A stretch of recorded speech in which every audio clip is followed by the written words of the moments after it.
What's going on, everybody? John out here with you. We're getting dangerously close to 2026, ladies and gentlemen. It's a Saturday, December 20th, 2025. How's everybody doing out there today? Again, the Vegas Golden Knights will be taking on the Calgary Flames tonight, the nightcap in Hockey Night in Canada. Vegas has won the first two matchups against Calgary in the Pacific Division, and they're going to get a chance to play some Pacific Division games upcoming here consistently. So for Bruce Cassidy and VGK, they're 16-6-10. If they win the game tonight, they will be outright in first place, and they have 3 games in hand on the Ducks. They have the Oilers right behind them. So for Vegas, they have some injuries. You got no Jack Eichel, no Shea Theodore, but in the lineup today will be Mark Stone. Tomas, Hertl, Brandon Saad, Pavel Dorofeyev leads things off with Braden McNabb and Caden Korchak. It's Mitchell Marner, Ivan Barbashev, Braden Bowman, with Noah Hannafin and Zach Whiteclaw. As we might first look at VGK this year and Bowman in specific. Brad Howden, Riley Smith, Mark Stone, Colton Sissons, Cole Reinhardt, Keegan Kolsar, with Ben Hutton and Jeremy Lozon, the one-time member of the Seattle Kraken and the Boston Bruins from the expansion draft. Akira Schmid should get the start in net tonight. Carter Hart is going to back him up. And for the Calgary Flames, they've been playing well lately, as we talked about in our last game. We covered them.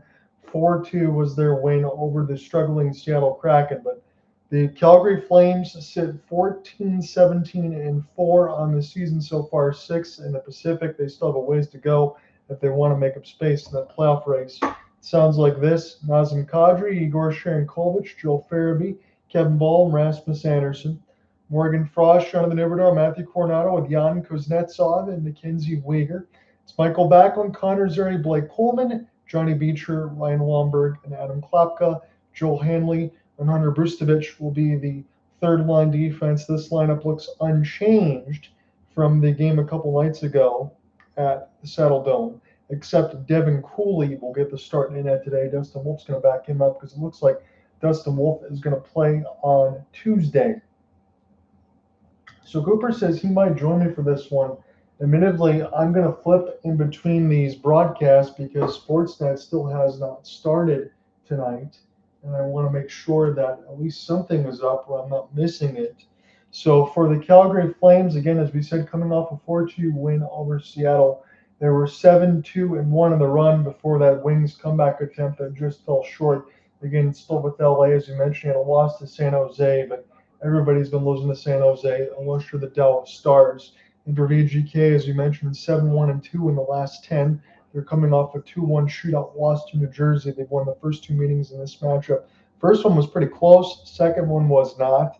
So again, we're expecting this one to be a little bit closer. But admittedly, Vegas Golden Knights, they're a pretty good team on the road.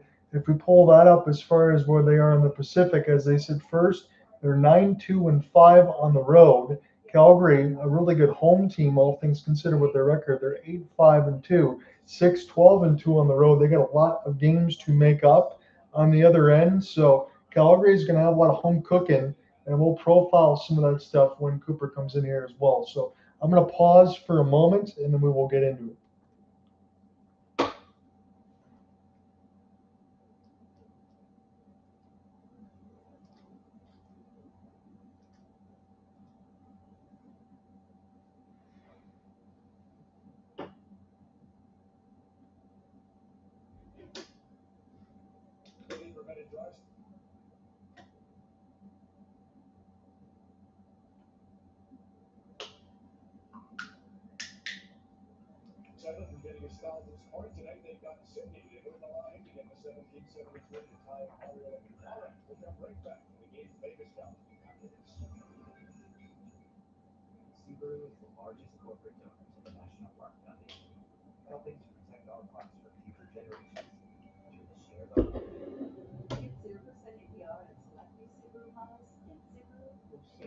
All right, so the Sportsnet feed is up. The one thing for me I want to mention as well. So for the goaltending magic tonight, Akira Schmid is 11-2-4. Again, he was one-time member of the New Jersey Devils who just beat the Vegas Golden Knights. 2.33 goals against, 903 save percentage, and a couple of shutouts. Devin Cooley, I don't believe, has played since that loss to the Red Wings that we covered about last week and a half. It was 3-4-2 in 12 games played, 2-3-4, 9-14. So his numbers are good, but they need to have a little bit of a spell there for Dustin Wolf. Now, the thought process going into the game, I think on Thursday against Seattle, we were thinking that Dustin Wolf was going to play this game tonight, and then he was going to play on Tuesday. But no, they elected to go with Devin Cooley. I do see Cooper Hopkins in here, so we'll get him in. We might be able to get a full game, maybe not, but if it's not a full game, then we will at least get the brunt of the intermission that I want to go ahead and lay out as far as the Kraken when we get to that point as well. So as we sit before this game starts, again, just to let everybody know, this isn't just a jab the night, but it's the same for me. It's been a lot of solo calls between all of us lately. And this is the first game Cooper and I have worked together since opening night when the Flames came back and beat the Edmonton Oilers. That was a big matchup then. This is going to be a big matchup now. How are you doing, my friend? I am doing well, John. It's a few days early, but Merry Christmas to you and Absolutely. your family. And as I always say, or often say, we jump on together. And I always mean it. It's great to hear your voice, and I know it's been far too long. Our calendars have been jam-packed these days, but here we are calling some NHL hockey yet again. I feel good about it. You know what? I laid out the schedule template. Maybe I was putting off the top of my head of games that we could cover, and I didn't want us to walk into a buzzsaw. But regardless, either way, we're just happy to be on the call together here with you. I don't know how long you plan on staying for this one, Cooper, but I do have a intermission length of talking points. And I do think we actually have to hit almost the whole thing on the Seattle Kraken because I have a lot to say. But I also want to spend part of that also seeing how you've been doing with your calls, and I want to give a shout out to Jen as well. Well, that's very kind of you. I certainly want to catch up on what's going on out in Michigan town, and I want to get going on a little bit of Red Wings talk. I want to hear your thoughts about how this season has gone, and yeah, there's plenty to go over, my friend. So I'm thinking we can make a nice little run here tonight. Maybe go wire to wire with the Knights and the Flames. That'd be pretty cool because I know the Kraken and the San Jose Sharks are also in action at the same time. I was also thinking about that as well because I have not seen Macklin celebrating yet this year, but he has been insanely good. He has, and you know who has seen him this year and was just recently trying to with very little success with these Calgary Flames. Yeah. He looked like a video game character out there. Yeah, he's starting to break a whole heck of a lot of records. Is they're on the upswing, the Chicago Blackhawks in the downswing because they've been without Connor Bedard, which is unfortunate. So we're going to get set to get underway here. I do have the Sportsnet feed, but all I'm seeing is a black screen right now. So I'm guessing they're still a couple minutes away before puck drop. Yep, and I have the Sportsnet feed as well, and I think you'll eventually see what I just saw. And to me, even with my bias, I think that most hockey fans would agree. Pretty cool to see that shot of the Saddle Dome with the Calgary skyline behind me. Well, can they just bring Tate McRae at every game? Because she just seems to be a good luck charm for the Flames. I'm sure lots of people would love it if Tate McRae were always at the Saddle Dome. Do you want to lead things off, or do you want me to get things going tonight? If you don't mind, why don't you, because you're warmed up, you've been on the call when it comes to calling action on the ice, you've been on it more than I have. So let's get into this thing, and then we can trade back and forth as we often do. All right, so it's going to be the Road Whites for VGK. Again, they've won the first two matchup meetings. Again, the last one's going to be toward the end of the year in the Pacific Division fellows. And Vegas is going to have a lot of Pacific Division work to do as this back pass will get picked off there for a moment. Again, we did watch the Flames the other day get that 4-2 win over Seattle as this puck goes off sides. It looks like Kier Schmid and Logan Cooley tonight. Yeah, John, it's going to be an interesting one because, look, it's been a bumpy year for the Flames, but they do have a winning record at home. Mm-hmm. They are 8-5-2 at the Saddle Dome. But you know what? The Vegas Golden Knights love to play on the road. They have 9 wins and just 2 losses. Yeah, they do. Again, they have 10 overtime loss points in the mix of just 6 regulation losses. So even if the Flames give their best effort, we've seen a lot in this match between Cooper and myself, but these ones can generally be pretty tight. There's sure be an opportunity near the right side end boards. There's a couple Vegas names that I'm not familiar with, but Mark Stone does go into the lineup today with Theodore and Eichel out as we get another way offsides against the Flames. Yeah, that was a little puck drag gone awry there for the Flames as they try to enter the zone. And, you know, this is, even though it's Hockey Night side of Canada, I would say an interesting goaltender matchup, even though it doesn't involve marquee names. You got Schmid versus Cooley. So which of these goaltenders can settle in early? That's something for us to keep an eye on. Yeah, and as you said, you got two goaltenders that are almost close to a .920 save percentage. Haven't had a ton of work, although it'll be Schmid and Carter Hart, who they just signed that whole not long ago. We'll back them up. So again, Vegas goaltending tandem is pretty interesting because Aiden Hill's been injured most of the year, not really been healthy, and we'll see who ends up going for Team Canada on the long and short of it when they get to the Olympic side. As Bowden loses the puck there for a moment. Braden Bowman is another one of those names. Again, Pavel Dorofeyev from last year, who's still scoring a ton of goals. And Rasmus Andersson has the puck now. He's played so well, Cooper, throughout this year. Again, he'll be a name that we talk about pretty much the rest of the season, whether or not he stays here. As he leaves it for Blake Coleman across the Flaming Sea, got Connor Zary with him. And it's an opportunity now for Howden off the steal. Spin and turn, the backhand is knocked up into the air. And we're just getting offside central here, the third already at 18:35. Yeah, and this is, I don't think it's unique to us necessarily, John, even though we have seen this. We've had so many calls together that there have been a number of these where things are just a little choppy to get going. Both teams trying to find their flow here. And I will be having eyes on Andersson as well, the Swedish defenseman for the Flames. Such a difference maker, and, you have to wonder, is it just his talent that's showing through, or is he giving it a little extra gas, knowing that he's maybe auditioning for another team? I'm going to say both, Mr. Hopkins, here, because you go between minus 40 something last year to a plus 3. He's coming off a 3 assist game. He was dynamic. Absolutely accurate. And another stoppage there is the only reason I just talked over you, because we had an icing. But we got a little face-off coming up in the neutral zone here. And Vegas does have a shot on net, which I don't frankly remember, but they do have one on the board. I think that's going to come from one of those clears. That's all I'm going to give you there. It's my first look at Mitch Marner this year as a Vegas Golden Knight. Need we not forget that, as Nazem Kadri able to win this one partially between his legs and pull it back now. This goes up into the defensive zone of Braden McNabb. Tomas Hertl, former Shark, breaks it out. Nazem Kadri. Are you kidding me? Another one. I will admit this, John. This is one of, again, rare times for us. Normally, I'm behind on the feed.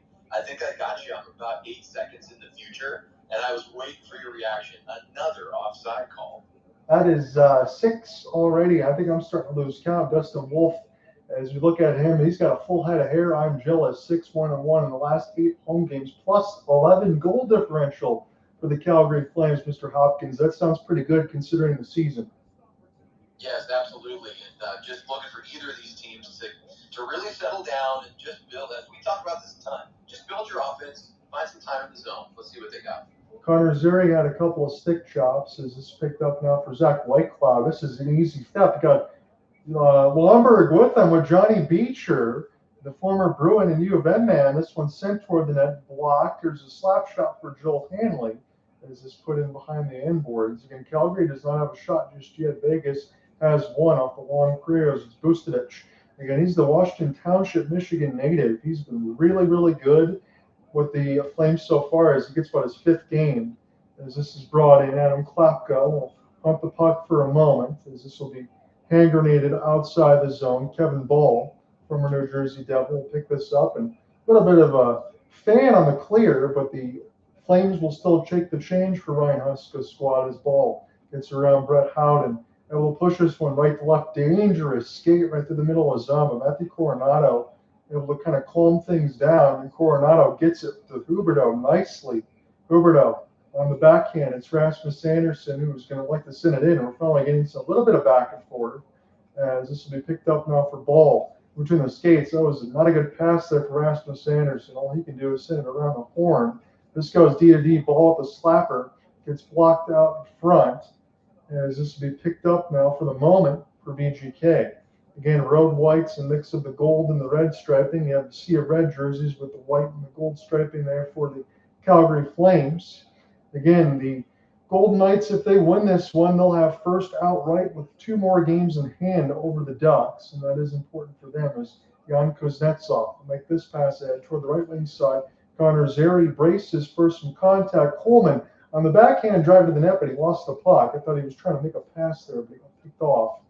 as this is a good nonchalant move there for Ivan Barbashev, but he loses it. Coleman on the rush on a 2-on-2. The trailer is Zary. What a move!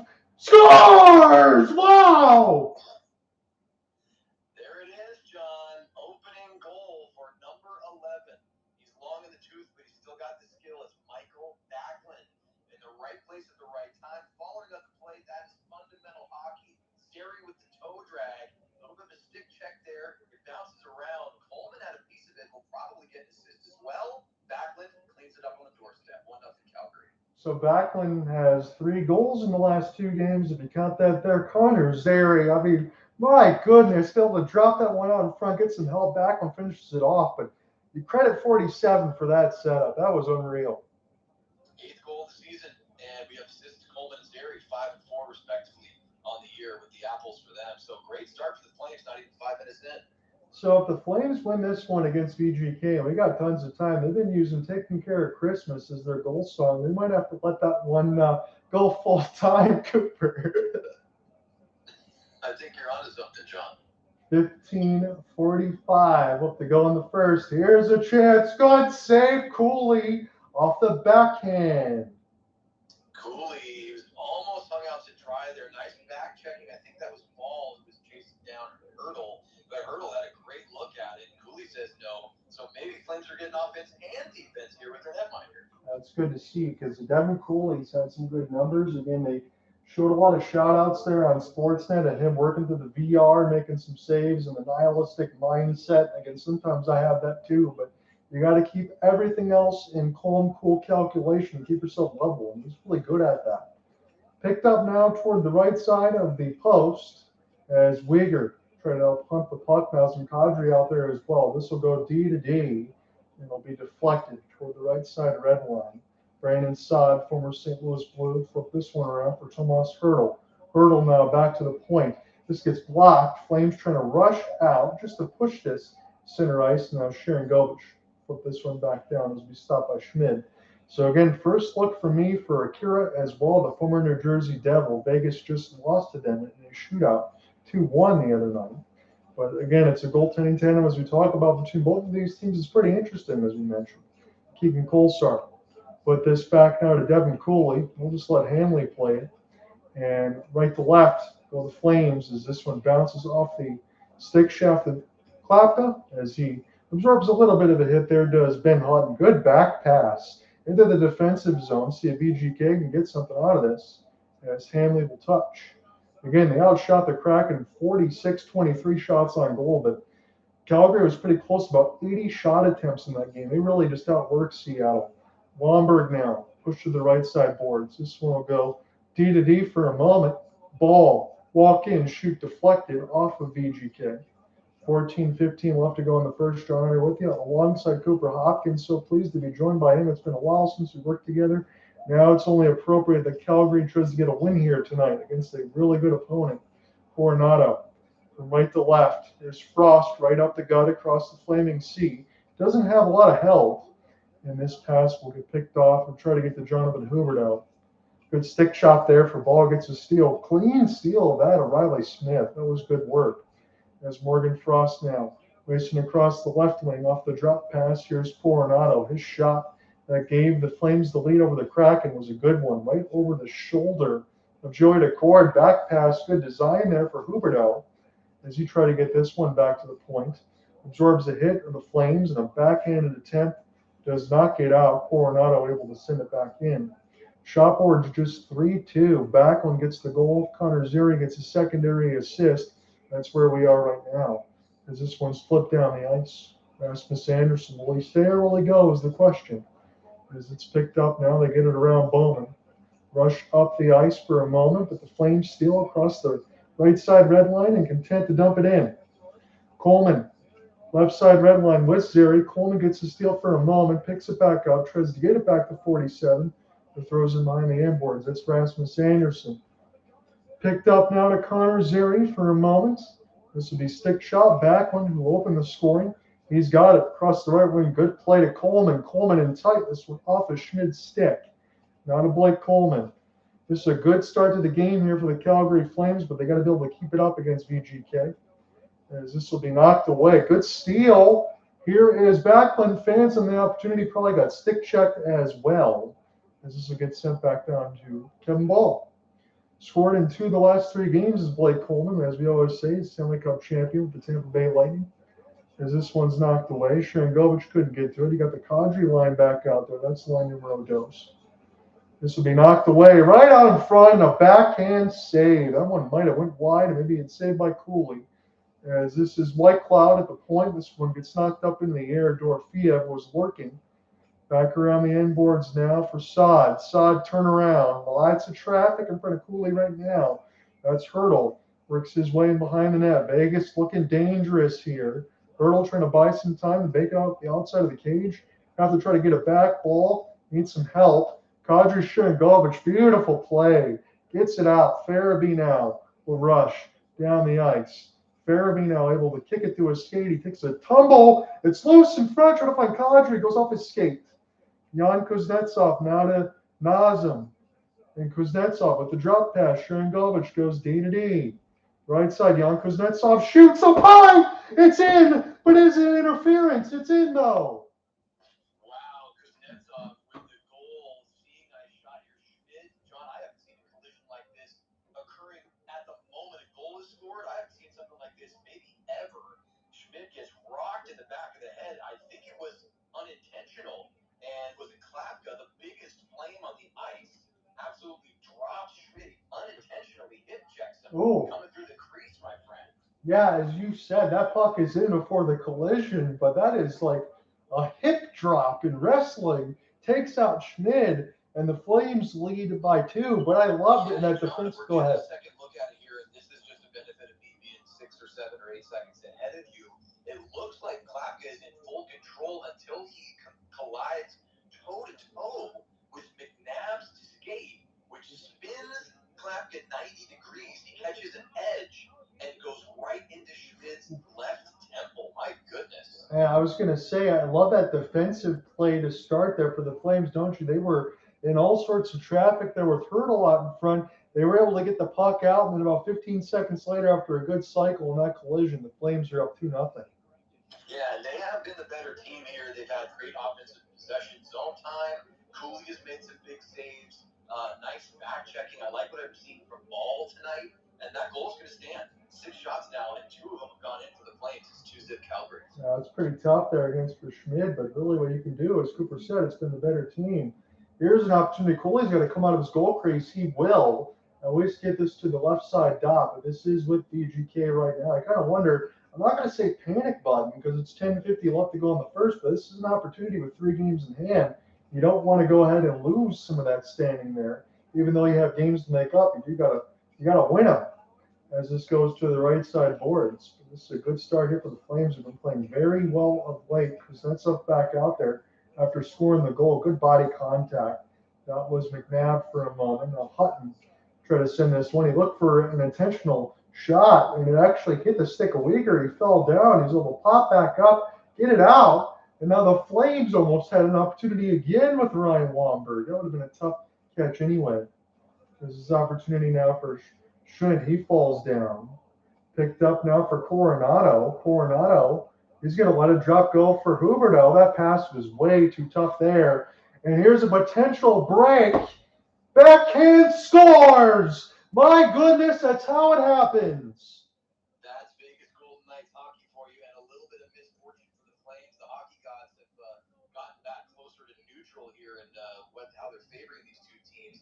A little great deep there by Smith. He fakes the forehand, gets Cooley to drop down just a hair early, and cannot press off that right skate blade and come across the backhand. So Smith, with that breakaway chance, had a defender on his tail, but he was clean and clear, and he makes no mistake, cuts that lead in half. 4th goal of the season for Smith at 10:03, 2-1. One of the original tenured Golden Misfits, you remember in their inaugural season when they lost to Alex Ovechkin and the Capitals, but it was a silky set of mitts there for Riley Smith. Again, I don't want to call too much on Huberdeau because he doesn't do that too many times on our broadcast, but that pass, if he just throws it back to Coronato, probably never get that chance. And am I seeing that correctly? Stone's got 20 apples on the year. He's already missed a ton of time, but his points per game is outrageous. And Stone's out there now, and this was almost too many men for VGK in terms of a change. Devin Cooley having some problems in behind the net. Now gets to Dion Kuznetsov, and they can go right to left. Here's a touch pass. Again, we just talked about that for VGK. I didn't want to talk it into existence, but the next goal was big for them. And now for Calgary, you want to at least maintain or if not build, because this will be sent all the way down, and this will be an icing. Yeah, and listen, John, that is how hockey goes sometimes, right? You throw a pass to an area where, you worked on a set play or you're expecting a teammate to be in position, but a quality opponent like the Vegas Golden Knights, they're going to be in those same spots as well to intercept. So they made it pay on that one. Flames are going to need to score at least a couple more, I would imagine, tonight to hold off Vegas. Yeah, I'd have to think so. Right now, this is looking like a high-scoring game. And again, as you mentioned, for Calgary, sometimes 27th in offense against Seattle, 32nd. But that 32nd feels like 64th. As this one will be sent back around now for Hanley. They just have a tough time scoring goals. We'll talk about more of that in the intermissions as well because they made some trades. This will be sent back down. Good pass on side Farabee. Kadri now buys himself some time. Windmills between his legs. Able to get this one back and amongst the point. Have to send it in deep. Looking for Farabee. Kadri was having the skating shoes on. Hanley ends up finishing off a hit. Saad trying to get a steal on the left side boards. It's Hertl with Dorofeyev, but this will be picked off by Joel Farabee, the former Flyer. Here is Nazem Kadri. Finds an entry. Good move on his backhand. He's going to follow this puck in deep. Sharangovich will throw it back to him, but this might bounce in between some skates. Vegas will get some possession. Dorofeyev try to cancel off the pressure. And now this will belong to the Calgary Flames. They've got a 2-1 lead. Jan Kuznetsov, Mikael Backlund, and Riley Smith, your goal scorers in this game so far as it goes in the players' benches. Yeah, John, lots to like if you're a Flames fan here. And Kadri is a name we have not said a ton, but when he's had the puck on his stick, he's looked very confident tonight. Great stick handling. I mean, that's what you expect, right, from Nazem. So I think that the Flames are in the right state of mind, even though you get a little wind taken out of your sails by the breakaway goal. I think anytime you get two early ones, especially in the first half of the first period against a really quality group like Vegas, that's got to bode well for the Flames tonight. And then listen, we've covered the Flames plenty over the years, my friend, and the question really becomes, can Calgary maintain that level of play over 60 minutes? To be determined, but that's why we watch the games and why we call them. Yes, it is. I think I can do this quickly here as far as Jen shout-outs. So I want to send congratulations as Chad Power Season 2 is officially confirmed and set to begin filming 2026 in Atlanta. And I do want to mention this because I watched this alongside Lauren. I've been watching a lot of the episodes this season of Beavis and Butthead, but Season 3, Episode 11 of Get Well Soon, I wanted to say I saw her credits in that name. And as far as everything else in the fandom throughout the history of Beavis and Butthead, that was an excellent episode and one of the best in the season. That was terrific. Oh, that is very, very kind of you, man. Actually, I'll be honest, got me a little emotional right there. That's very thoughtful of you to spend the time to watch those things. I mean, hey, you get the benefit of getting a few laughs and get entertained for a few minutes. But yeah, Jen is working hard out there, and she'll have another. Believe it or not, it's going to be many months before we see the next season of the rebooted Beavis and Butthead, but she will have a second episode coming out in the future, so I can make that announcement, and I'll have more details as the months go by. But you are absolutely right, sir. Season 2 of Chad Powers begins filming really just a couple of weeks from now, if we think about it. Yeah. And, Jen and I will watch her. I was going to say set sail, but it's not the 1800s, John. It's 2026. She will get onto an airplane and she will fly to Georgia. And we'll be on set and working on production out there for at least a month or so, if not longer. So exciting times. That's awesome news. Again, I have a lot of stuff that I want to cover with you, but that's going to take me a little bit more for the intermission. So I want to make sure I get Jen shit outs very quickly because we got a lot to do as far as this, and I want to kind of hit everything if I can, especially that Seattle content. As this will be recollected now right up the gut. Excellent work for the Flames. And this is a save for Schmidt off the chance, off the rush. And now what a push. Adam Klapka's the wrong guy to push. Yeah, he's the wrong guy to push, but John, I think that you might see that through the remainder of this contest. Klapka, whether he meant to or not, he really put a hurting on Schmidt. Schmidt, I think, relatively lucky to be still in this game. When a guy as big as Schmidt runs into You're going to catch up here in just a second, and we haven't said this name yet, but former Flame Noah Hannafin, of course, on the ice tonight for the visitors. That is right. It's the first camera shot. Indeed, I almost forget that, Cooper, because it's been a while since we've worked together. But yeah, you see that name in there. He's one of those guys that's been dynamic. You've known that. Hopefully, Rasmus Andersson, whether or not there's going to be Toronto Maple Leafs, we'll see. Kuznetsov, it was on the prowl for another goal, and that shot did not miss by much. As this will be settled back down, right off the draw. Knocked away for a moment. Kadri gets it to the net, and the Flames, excellent effort there to throw it to MacKenzie Weegar in the right side corner. Hertl in his own end, as this will be Kuznetsov off the pinch. Again, I called his name a few times, but I really like the way he's played tonight. You got Brustovich as well. Zane Parak in the World Juniors. We'll talk about that more in the intermission. As here's a chance that goes just wide. Now toward the right side end boards, Weegar will attempt to get it out. Weegar has not had the best season for Calgary, the reverse of Rasmus Andersson from last year, and now they got to deal with an icing.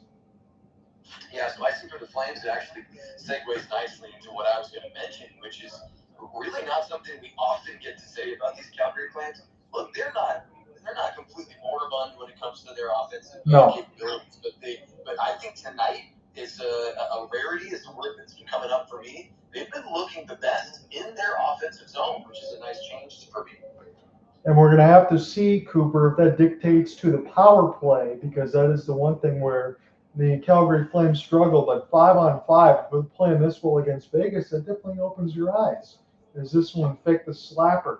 This will go D to D now. Here's a chance. Bounces in front of Cooley. This is toward the left side dot now. Barbashev settle it down back to the point. You got Keegan Korchak on the right side wants it. He'll be the first to get to it now. Sending it around the horn. Picked up now for the Golden Knights. Played it off the backhand. Barbashev. We'll get this one to Korchak. Play crisscross. It's Hertl now walk in. He gets taken down. I don't see a hand in the air. Flames able to get away from the pressure here and flip this one down the ice. Backlund. Got to be quick about these line changes. They're doing that right on the fly there, essentially. And that's not even off the NHL broadcast. This is sent back around now for Kevin Bahl. Picked up here for Huberdeau. Good touch pass there. And the Flames try to buy some time. Coronato going to get smoked against the boards, but he should be able to pop back up. Huberdeau now on the pinch. Morgan Frost out there as well. And VGK could have numbers here. Brandon Saad across the left wing. Here's a backhand pass, dangerous, but Flames shove it away. Contact away from the play as the Flames now will get this in the offensive end. I was waiting for the camera cut. Sent back in behind the inboards. Hanley now goes up the outside of the cage. Flames with it in the slot, trying to get it between traffic as this works in behind the net now. Touch pass bounces off the outside of the mesh. Picked up now for Morgan Frost. Walk in, shoot. Good traffic in front. And Schmidt again as he fights that one off. Flames have really played well in this first one-timer from the point. That one just missed from the right dot. Sharon Govich was the one that had it. Sent it toward the net again. And this one goes just wide. As trying to get cleaned up here for Bruce Cassidy's squad. They are having some trouble here with the Flames pressure. But then it's coughed up by Hanley. Side. Good save. Logan Cooley didn't really have to move, but that was a needed save. Don't want to give that up here. White Cloud throws in the corner now. Noah Hannafin almost runs into the referee as Brett Otten lost his lumber, and that will allow Calgary to get it out of their own zone. This gain the blue line before it gets turned over. Goes back to the left side deep here for Vegas and eludes a bunch of players as this goes back now to Kuznetsov. 4:35 left to go in this opening frame. Calgary leads 2-1. Coleman, that third line, they'll just take their change there. Connor Zary, he's back across the flame and see. Here's Stone.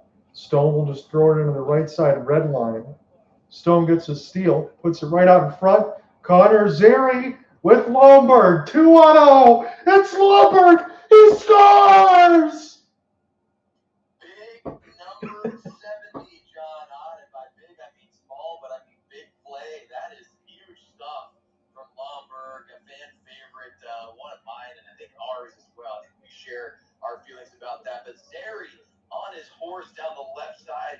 Lomberg's coming up to his right, and he is right down the center of the ice. Zary goes tape to tape. Lomberg almost let that puck slide underneath his backhand stick, John. He collects it, though, and flicks it backhand like it's nothing. This is a good segue here, and I'm glad you brought up Lombard, not only because he scored, because I heard Ryan Huska the other night in an interview, and that win against Seattle. He said it would really electrify our team if he gets one of his first ones at home. The crowd loves him, everybody loves him, and again, you got to be pumped. It's a 3-1 lead. And John, we're going to see a little something here that I'm ahead of. I don't want to tip my hand too much here, so you're going to have a call here, and it's not going to be a hockey call. It's going to be a boxing call. Oh my goodness! Lombard just scores, and now he's going to square off. Here we go. You got Jeremy Lozon, and this one is more a takedown before it ever got started. They're going to let them pop back up. Lozon feeding some bombs. Now Lombard trying to get loose. Here's an uppercut from Lozon. He's doing pretty well in this matchup. Lombard's a tough customer. Lombard just trying to get some hands in there. Now he gets a uppercut right toward the dome. Lozon's not stopping to throw, but now it's more of a hold. That is instantaneous fun. A goal and a fight for Lombard. That's credit to you, sir. Oh, man, John, that is Brian Lombard to a T. All he needs is an apple to get the Gordie Howe. This is good stuff from Brian Lombard. He's going off against squaring off against Lozon, who's got probably 6 or 7 inches on him. And Lombard's going to throw down. He's got a little blood coming down the bridge of the nose, and he's firing up this Saddle Dome crowd. Flames are leading here, and we're starting to see a heck of a hockey game, my friend. Not what I expected, if I'm being honest, but I'm certainly happy with Calgary ahead by 2. We will say this, in between all the games that we've done, between Calgary and Vegas, they're always primetime matchups. And what do you and I always say? Even when it comes to the Colorado Avalanche as well, we'll be talking about them. They're in a whole other stratosphere, but the Flames play up to good competition usually. It's a hell of a start. Yeah, that's a great point. I like that phrasing, and I agree with you. I do think that the Flames have that ability. They do play up to their competition. And listen, you referenced it when we first started the broadcast. We saw that on opening night. You have a team that in the Edmonton Oilers that had been very close 2 years in a row to taking home the Stanley Cup, ultimately not doing so, of course, against just otherworldly Florida Panthers team. But the Flames, man, they could have just taken an L in that opening night game. But I think there's a lot of pride in the team. I think that some of the chatter, as we hit the media timeout here, I think some of the chatter around the team is, hey, let's just tank this thing. Fans online, many of whom are saying, we don't want to be the Buffalo Sabres of the West. Let's sell everything and start over. I think the players, those moments and those dimensions, I do think make their way to their ears little by little. And these guys are still skilled hockey players at the highest level, and they're taking on one of the better teams in the league tonight, and they are looking like the better team, and it's incredible to see. Yeah, and again, it's not a point for us to belabor. We go up and down the lineup here. When you got Frost and Farabee, who you brought in there last year from first-round picks, and alongside Craig Conroy, you still have Kadri and Huberdeau. You got Matthew Coronato. You got Connor Zary coming back from the injury, who's got all sorts of abilities. Still got Rasmus Andersson and Weegar and Kuznetsov. I'm not just trying to throw out names, but I'm serious. There's a lot of talent on this roster, and there's still some young players here that going forward are going to make some big impacts. So for all the fans that want to throw it away, I think lest you forget in a couple more seasons, the Flames could still be in a good spot because of their prospect pool. Yeah, more great observations by you, my friend. And we're inside 5 minutes to play here in the first, so Lozon and Lombard both head to the room to watch the rest of this one from the monitors by their locker, I would presume. But Flames doubling up VGK on shots, 3-1. And we're getting back underway here, so I'll let you take the play-by-play. But they can maintain the Flames this type of play or even close to it for the next couple of periods. They're going to walk away with a big win tonight. So let's be pinched now toward the right side red line. I think at least for the Flames here in this last 3:45 thereabouts of the first, try to keep this 2-goal lead, if not add to it. Because Vegas, even without Jack Eichel and Theodore, is still dangerous enough to make something happen. I've not called Mitch Marner's name yet tonight, and we'll see the way that continues, but that still is good news for the Flames, as this is picked up now for Vucevic, able to get this one out. Farabee rolling ahead for Joel Hanley, who shares Cooper's middle name. Send this one back around the end boards now, and have to use the net to shield a little bit expertly of the Flames to send this one across. Backlund. We'll throw it on net. This is wide as this goes back to the point for Rasmus Andersson. Work out for some puck possession. Good rub out there as they get Zary away from the puck. Third career multi-assist game tonight for number 47. Flames on the puck now. Rasmus Andersson. He pivots toward the right side boards. Kevin Bahl now on the pinch. Sends it toward the net. That was up high. That might have hit McNabb. Sent to the net again. And this one will get blocked. Vegas off the rush. If not for Riley Smith on the breakaway, that's pretty much all they have. Calgary's got 3 goals, and they've looked really good in this game so far. Connor Zary backskate across the flaming sea. We'll dump it in. 2:30 left in the first. John with you alongside Cooper Hopkins. Picked up now at the turnaround chance, and this will get blocked. Vegas on the rush. Saad off the drop. Barbashev. And an offsides. Barbashev was trying to get cute there between his legs. It almost worked. It almost worked, just mistimed a little bit. He was crossing the blue line. I think he got both skates in front as he tried to go dipsy-do through the wickets. So we'll take another break here again with the Flames leading 3-1. And John, you pointed it out, and certainly it was worth pointing out another time. Other than just one moment with Huberdeau, a little bit of a misplay, that pass into open space that's intercepted, resulting in the Smith breakaway goal, the Flames really have been on top of this league. And I don't know that, listen, we always try to bring unique observations to our calls, and this is one that's tough to quantify. I sort of specialize in that. I should probably focus on the stats more. But just looking at the Flames bench tonight, there just seems to be a positive energy. There's almost a lightness. I've seen some smiles. I've seen some chatter. I love Lomber getting the crowd involved, making them feel like there's something at stake here. Because, for so much of this early season, the Flames were cellar dwellers, right, John? And they're still close to that. But other teams, and we are going to talk about those other teams are just falling off the cliff right now. And the Flames are trying to claw their way back up that cliff. And it's not out of the question to say that they could, with a few wins here, as we get through the Christmas break and into the new year, they might get themselves right back up close to those wild card spots. And normally, for all the games that we've done, and maybe some of these things you could be categorized as homers. I think you and I are neutral, but we do like the Flames a lot. But I agree with you because 7-2-1 in the last 10. I know they almost had that unreal comeback against the Red Wings, but then they've been charting pretty well. They've played well above 500 over the last 14 games, and it was a slow start. But really, they're not struggling to score goals. They still play well offensively, and they can still lock down defensively. So, again, this is one of those games, as you mentioned, get up tonight against VGK, want to be top of the Pacific. You already have that there, and Flames have brought all the energy, if not more.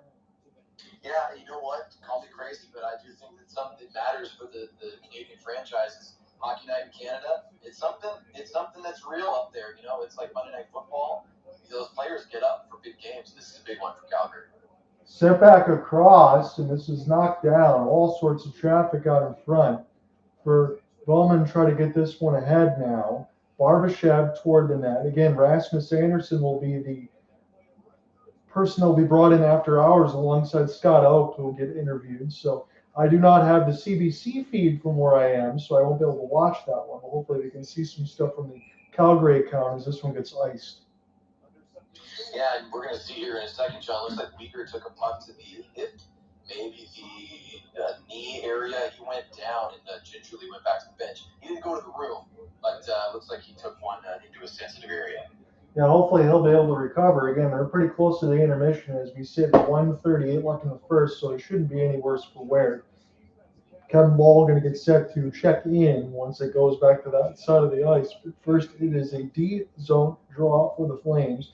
Devin Cooley's only had to go 5 out of 6 at this point right now. It's been a good first period for the Flames. Sent back in behind the end boards now. Rasmus Andersson gets the steal and just pushed this away from Coronato. We'll just ask off. They're already near the bench anyway. He's picked up now for Dorofeyev. Have to put this one off the glass. Here's a spin and turn for Mitch Marner, wearing number 93. Watch him tonight. If that continues to go the way for VGK, they're going to need his offense, but he's usually the apple setter. As this one goes back around Marner off the slap pass, throws it in deep for Dorofeyev. He's usually the one who scores. Sends this one up into the air. Picked up across the neutral zone. Backlund gets the steal. Coleman up the 1-on-2. What's it go? There's a ripper that goes up the stick and on a play. Yeah, John, so I think as you mentioned, You got a Flames team here that's trying to be defensively sound and maybe take an opportunity or two here as the time starts to wind down. But Coleman, I think he's only prevented from getting that fourth goal from the Flames by the shaft of Schmidt's stick. That's a heck of a wrister from number 20 in red. Yes, it was. Again, you talk about all of his goals. A couple of years ago, you might be talking about empty netters for Blake Coleman, but every single one of those this year have been on even strength and 5-on-5, and he's been doing a lot of damage. He's been one of the best. Backlund's been really good this year. That third line has done a lot of damage for Calgary. Stone, now off the rush. Stone, good pass and a good stick in the lane there for Kevin Bahl as we get about 35 seconds left. And off the rush now, Sharangovich with Farabee. Sharangovich just let Hannafin try to clear this one down.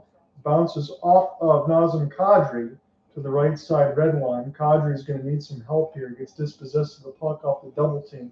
First time with 3 goals in the first period this season. Again, that just speaks to Cooper and I being on the broadcast. And that is positivity. As this one is sent for Cooley, he will make no mistake and hold on to it. They let that whistle go for a bit, 7.9. Yeah, a little bit of a late whistle there, but let another second or two run off the clock. So 7.9, as you said. And, John, first time with 3 goals in the first period for this Calgary Flames team. You know what? Let's give ourselves some credit. We bring a little magic to these broadcasts. So you're welcome, Calgary. We're here. John and Cooper back for you. So I'm going to say this in totality. This will be my 5th game with the Flames this year. If they win, they'll go 4-1-0 so far with covering them. So that is positivity. But also, for the other side of the fans, they might want to throw stones at me as well. That's true, John. It really does come down to you, my friend. We know that as we're going to get the face-off here, puck bouncing back toward the Flames offensive zone. Vegas would be content to let this thing run out and see those green lights illuminate. But what a first period, John. 3-1 going into the intermission. Can't complain. I mean, you look at it across the board, as we talked about, Cooper. Everything that they've done offensively, all the zone entries were clean. I know one pass. That's going to happen, as you said, with Riley Smith. But everything has been clean. They've funneled traffic in front of the net. They created chances off the rush. Good period. Yeah, good period. Also, good period for Cooley. Schmidt hung out to dry there on the Lombard goal. We get one last shot. Boy, Calgary was a little dusting snow on the ground. It's going to be strange when the time comes, and it's not all that far off, John. First of all, you and I will eventually, before too long, have to make our plans to make our pilgrimage to the Saddle Dome. You as an adopted fan and me as a lifer, we got to visit the Saddle Dome one last time before these Hockey Night in Canada shots, these beautiful shots from the team there at Sportsnet. They're going to be looking at a new arena for Calgary before too many months fly by. Yeah, after next year, when a chance for us to go, I'm going to get my passport squared away in January because I think I was told it takes 6 months. So that will give me enough time that we can get a chance to go and set our date. So before I get into all this Seattle stuff, I think I want to spend this intermission, if you're going to be here throughout, Cooper, I want to catch up with you. So how are things going with you? I want some of your best stories that happened during that women's college soccer doubleheader semifinal day. First off, again, I watched that nightcap. I texted you back and forth. There was a penalty shootout with C-Sun. But I heard that pop microphone. It sounded like your notes blew everywhere, and you needed some help with all that. But you did a great job in that broadcast. Thanks, man. I've said this to you. You and I have chatted about this on a phone call, and I'll say it on this broadcast. Doing these games with you has made what we are, I believe, what we are both doing now. I think it's made it possible. I don't know if I would have the confidence or the comfort in being, live on the air had we not been live on the air as many times as we have been.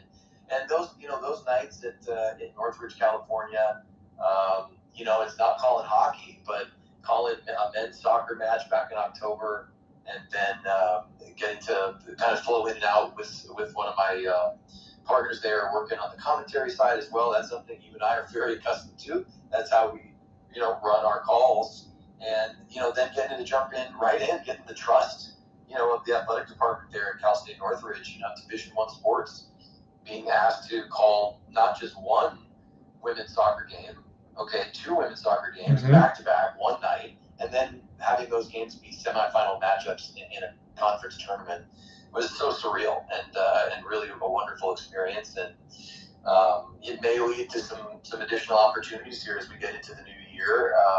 I know I'll be a fill-in broadcaster for the Northridge Matadors baseball team at least a couple of times, and I may be trying to wait on final confirmation here to be the voice of their softball program, which would be so exciting. So it's really credit to you, and I'm not just saying that to say, again, I don't know if I'd be in the spot if you and I am not committed to what we're doing and what we did years ago and what we're doing right now. I think it all adds up to the opportunities you and I have been fortunate enough to take on. So one last thing for me, because then I want to get to your point that you just made. So where were you stationed as far as making that call? Because I saw something in the final. I know you weren't able to cover that when they interviewed the commissioner, and it looked like they climbed up a ladder to the tower near C-Sun. But where were you calling it from? Yeah, so you have a sharp eye, my friend, and I apologize. I waxed nostalgic, but I did not answer your question. Yes, it was a windy night, and I did have a kind of a manila folder full of my rosters and my notes, and the wind. I had I have binoculars, and I have things to weigh down the notes, because we are on the color commentator and I, Darren and I, were on a platform. So we call it the broadcast booth. Okay. That was a little bit generous. It was basically a platform raised above the main grandstand area at the soccer stadium. So we were a little bit exposed. And, it's Southern California. Normally the weather's going to be fantastic. And it was. It was a relatively warm evening. It just happened to be, 10, 12 mile per hour winds with some gusts that I have to give Darren, the color commentator, credit for. Without looking, he saw in his peripheral vision my folder fly across his side of the table, the desk, and with one hand snatches that thing out of midair and saves my notes, because we were, soccer games don't stop. Yeah. Unless there's maybe an injury or something, and so he saved me, and I will always give him credit for that one. See, I heard that story live. I just wanted to get confirmation from you as far as that was going, but that sounded like a hell of a time throughout the broadcast, and I want to just speak to your previous point really quickly, not to just pat both of ourselves in the back, but honestly, Cooper and I have been doing this together now for about 3.5 years. I might be off for about a half a year or so. We talk about color cast, some of the things when he opened the game against these very Vegas Golden Knights when I worked with them alongside the Calgary Flames and just listened in. But we try to work as professionally as possible and keep this as a standard NHL broadcast. Yes, it helps to have some notes prepared and some things in front of us, but we try to do it the same way a radio broadcast would be done. And then I noticed when Cooper was doing some of his soccer games, I didn't get a chance to catch the basketball color that he did for women's college basketball, but I really noticed and I felt it in the heartstrings when you kind of worked it the same way that we did. And I said, oh boy, that really does work as good prep then. And it made me feel good about what we've been doing. Yeah, I think it gives a lot of credence to the way that we approach these calls and the way, John, that you work your hockey calls, and the way that I've been able to, take the headset and take the lead chair for the soccer calls. And it's nice of you to mention the women's basketball. I did get an opportunity to sit in on the color side. And, I really have a lot of respect for color commentators who, at a fast-paced back-and-forth contest, like a men's or women's basketball game. Obviously, here we are doing hockey, the fastest sport in the world, if you ask me. I think this has really prepared both of us to tackle what we're able to tackle. And, listen, we're not the best in the world, and we make no claim to be such. But I think that's what we both had our eyes set on. And we're just trying to entertain any listeners out there, any audience members, anyone who's interested. We want to do right by you as well. Whoever's out there cares enough to listen and be a part of this. I think that's where John and I, that's where our mindset is. And hopefully you enjoy it. Whoever's hearing this, hopefully you enjoy it. And we'll keep on giving our best, because that's what makes it fun. And we'll learn and grow, and we'll watch some good sports along the way. I appreciate that, Cooper, because it's well said. I do want to get into a couple quick points. I'm going to save the Seattle stuff for the next intermission, because there's going to be a little bit to get to there. But so this was a few weeks ago, but granted, I want to talk to Cooper about this anyway. So per Emily Kaplan of ESPN, on the Olympic ice in Milan, the main hockey area in Milan is scheduled to be finished February 2nd. For the women's hockey tournament, it'll be 3 days later. The men's tournament with NHL players set to participate in the Olympics for the first time in over a decade. That begins February 11th, leaving very little wiggle room. And again, this was a couple weeks ago, but the IHF announced that the two rinks in Milan would be about 3 feet shorter than a standard NHL rink, which goes against the agreement of the NHL and the NHLPA with the double IHF in July. So I'm wondering, does that mean players are going to be easier to hit with less space on the ice, maybe more of a physical game? But the NHL and NHLPA does say they're going to look past that for now. They don't really have a lot of timetable. They got to get it done quickly. But for the 2030 Olympics in France, it's going to be built to NHL standards. But do you think it's going to make for more of a physical game? Well, what's interesting, John, is you would initially, just by virtue of the fact that there's less room, I would honestly, to start out, I would say yes. But here is the one caveat I have to that. Now, these are all international players who mainly, other than some of the smaller nations, these are all guys who see each other all the time playing for the best NHL teams in the world, right? Other international competitions, they've seen each other at World Juniors, et cetera, et cetera. These are players that are familiar with one another. I'm curious if there will be, listen, it's still hockey. I'm not saying that this is going to be, it's not like football turning into flag football or that, anybody's going to have any hands-off rules. But these are guys that want to get back to they want to succeed at the international level. Everybody wants to win those medals. Do not get me wrong. I'm not making any claim that it doesn't matter. It does matter. First time in decade plus, right? For these NHL players getting an international opportunity at the Olympics. However, here's my point, John. Is there going to be potentially less physicality, maybe less hitting, because nobody wants to get hurt? Yes, you want to, honor your nation. You want to play as hard as you can. I'm just not even worried. I'm just curious to see if the intensity physically gets turned down a couple of notches because they're trying to get through this tournament as healthy as possible to get back to their clubs. But that's maybe just speculation on my part. You make a good point, though, because you look about it. I know if you follow the Seattle Kraken, and we'll talk about them in the next intermission, that they have so many more games in hand over everyone else, but they have a bunch of doubleheaders coming, especially now, and then into the Olympic break. Everything's been so truncated. Yeah, that's a good point, because if you go into and you sustain any sort of injury, you're going to come back to the NHL season maybe about a week and a half later, and you're going to have all these back-to-backs on top of you, 3 games in 4 nights. You can't afford the injuries. Yeah, and listen, again, I am no expert in these. John, your instinct might be right on, and more often than not, certainly your instincts are usually dialed in. And I think that there's so much at stake for these guys, and it's been so rare of an opportunity for NHL players to be able to participate in the Olympics. You might see full bore, full gas, full energy, full physicality start to finish. And if that is the case, which probably more likely than not, then yeah, with a smaller rink, you're going to have more collisions. And I find it interesting that I think it was Connor McDavid who said something to the effect of, yeah, the smaller rink doesn't really matter to me. John, you probably know more about that than I do, but I do remember seeing that quote where I'm not sure that it's a concern for the players, so they'll bring whatever mentality they bring to their NHL clubs, to their nations, and hopefully we'll see really high quality play no matter what it is. So if you don't mind me for this one, it'd be more of a journalism question nonetheless, but I do want to get your thoughts because it was hockey related.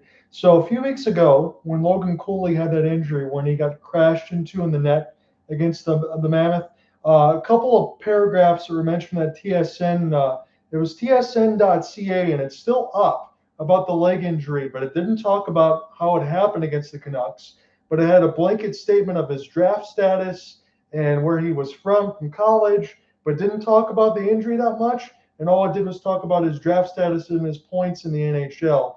I think when you use AI to write stories and this and that, especially from all the things that I do and the stuff that Cooper does, that's everything wrong with the state of journalism. And stuff like that's a mockery of what you and I are trying to do.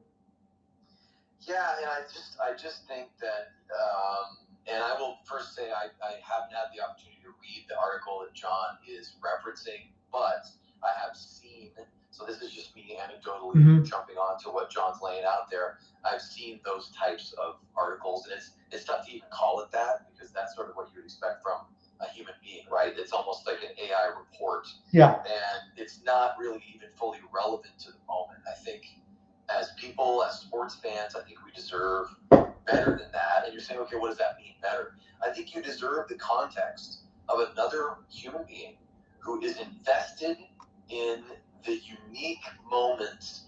Because you can say, okay, every NHL season is the same, right? It's 82 games, and all the teams play each other, and some of them win, and some of them lose, and somebody's going to win the Stanley Cup, right?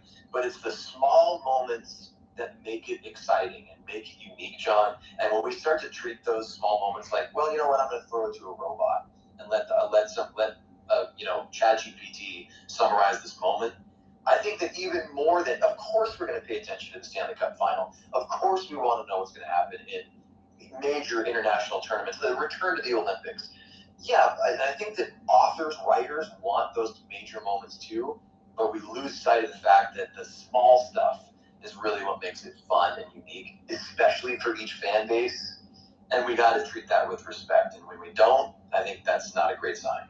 Yeah, and again, it's one of those things too. I appreciate you hearing me for that because I agree with you completely because it's kind of the way that I treat things. I know some of the things in the regular season you might see from me are probably 500 or 600 words too many, but it's only because I'm trying to give you backstory and brevity on the situation. As Cooper said, you lose that when you have stories like that. Yeah, it's about the context, and I can get long-winded, so I'll just say that there are already exciting things happening here. As John and I are getting the feed still. We're seeing upset victories by the last place Nashville Predators. We're seeing the continuing rise of the Anaheim Ducks. And what are the small moments that make those things possible? Why are these trends happening? Let's not feed that into an AI model. Let's have somebody like John or at any outlet, anyone with a journalistic bent, give them an opportunity to tell the story for us, because that's why we watch movies. That's why we watch reality TV. That's why we watch sports. They're stories, and we got to treat those stories with respect. So I know for the Flames, they got a couple of Battle of Albertas coming up Tuesday and then Saturday at 10 p.m. as well at the home and home series. But I do want to showcase this for you before we get into the second period. So next week, again, right toward Thursday, we're already going to get back into WJC's 2026 edition. And it's going to be big for the Calgary Flames because top prospects and defenseman Zane Parekh, you've heard me talk about him before. Again, I haven't seen him play officially yet with the Flames, although he's been up at the big club, but he will be playing for Canada. And Cole Reshney, center forward, will be playing at the U20 World Championships representing Team Canada and the Flames. It's going to be one heck of a showcase. And I do want to say this. I know some people might boo this for me, but I still think it's too bad that the Russia-Ukraine war and everything else and all things in between are going on. Hopefully at some point it will end because Russian players still don't have an opportunity to showcase in these. And Matvei Gradin, who has 24 points in 26 games with the Calgary Wranglers, would be another one for Team Russia. But he's not going to play, but you will see Zane Parekh and Cole Reshney for the Flames on Team Canada. Yeah, pretty impressive. And you mentioned this during our call during the first period. I not only because I'm a fan, of course, I like that the Flames have had more success of late, but choosing, at least at this moment, right? We don't know what's going to happen in the Flames front office. Maybe they have plans to tear everything down and trade away players for draft picks. And maybe Rasmus Andersson is the first piece to move, and that starts the dominoes falling. We could go down any hypothetical, John. But what is true, and you mentioned it, because you have these smart observations, and you have, and I love it, you have adopted the Flames, which is so wonderful. There is real talent here, and there is real young talent. Do they need pieces around them? Of course. Almost every single team in the league can say that. Oh, we could add one piece here, we could add another piece here. Are there players having down years for the Flames? MacKenzie, Weegar's an example, sure. But the rise of some of these real legitimate talent, Parekh leading the way, I would say, for Calgary, it's not all doom and gloom. There is some brightness in the future, if not now in the immediate moment.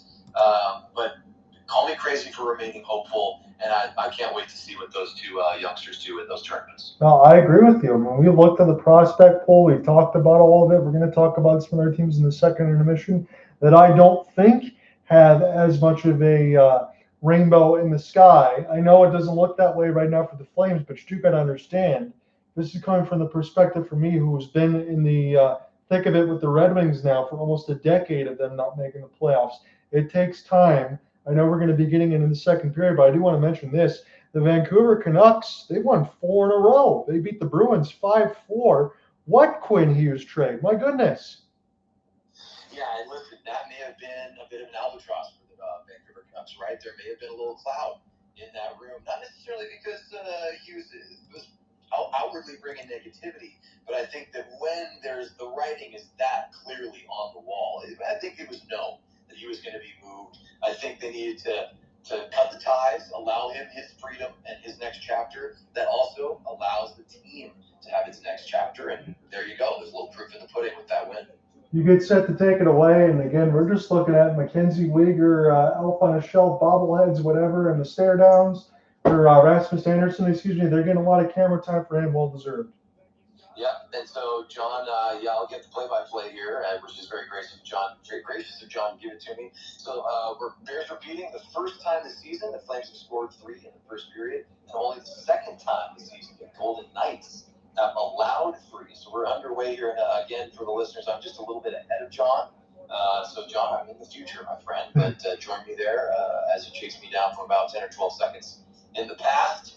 Flames have possession in their offensive zone here with 35 seconds already elapsed in the second period, playing here at the Scotiabank Saddledome. Flames in this second stanza in their home Reds moving left to right. The visiting Vegas Golden Knights in the white road jerseys with the white helmets moving right to left. 3-1 Calgary. Flames also lead in the shot clock department 11-7. Flames are going to dump this thing in. It's immediately picked up by the Golden Knights and shoveled back out to neutral ice.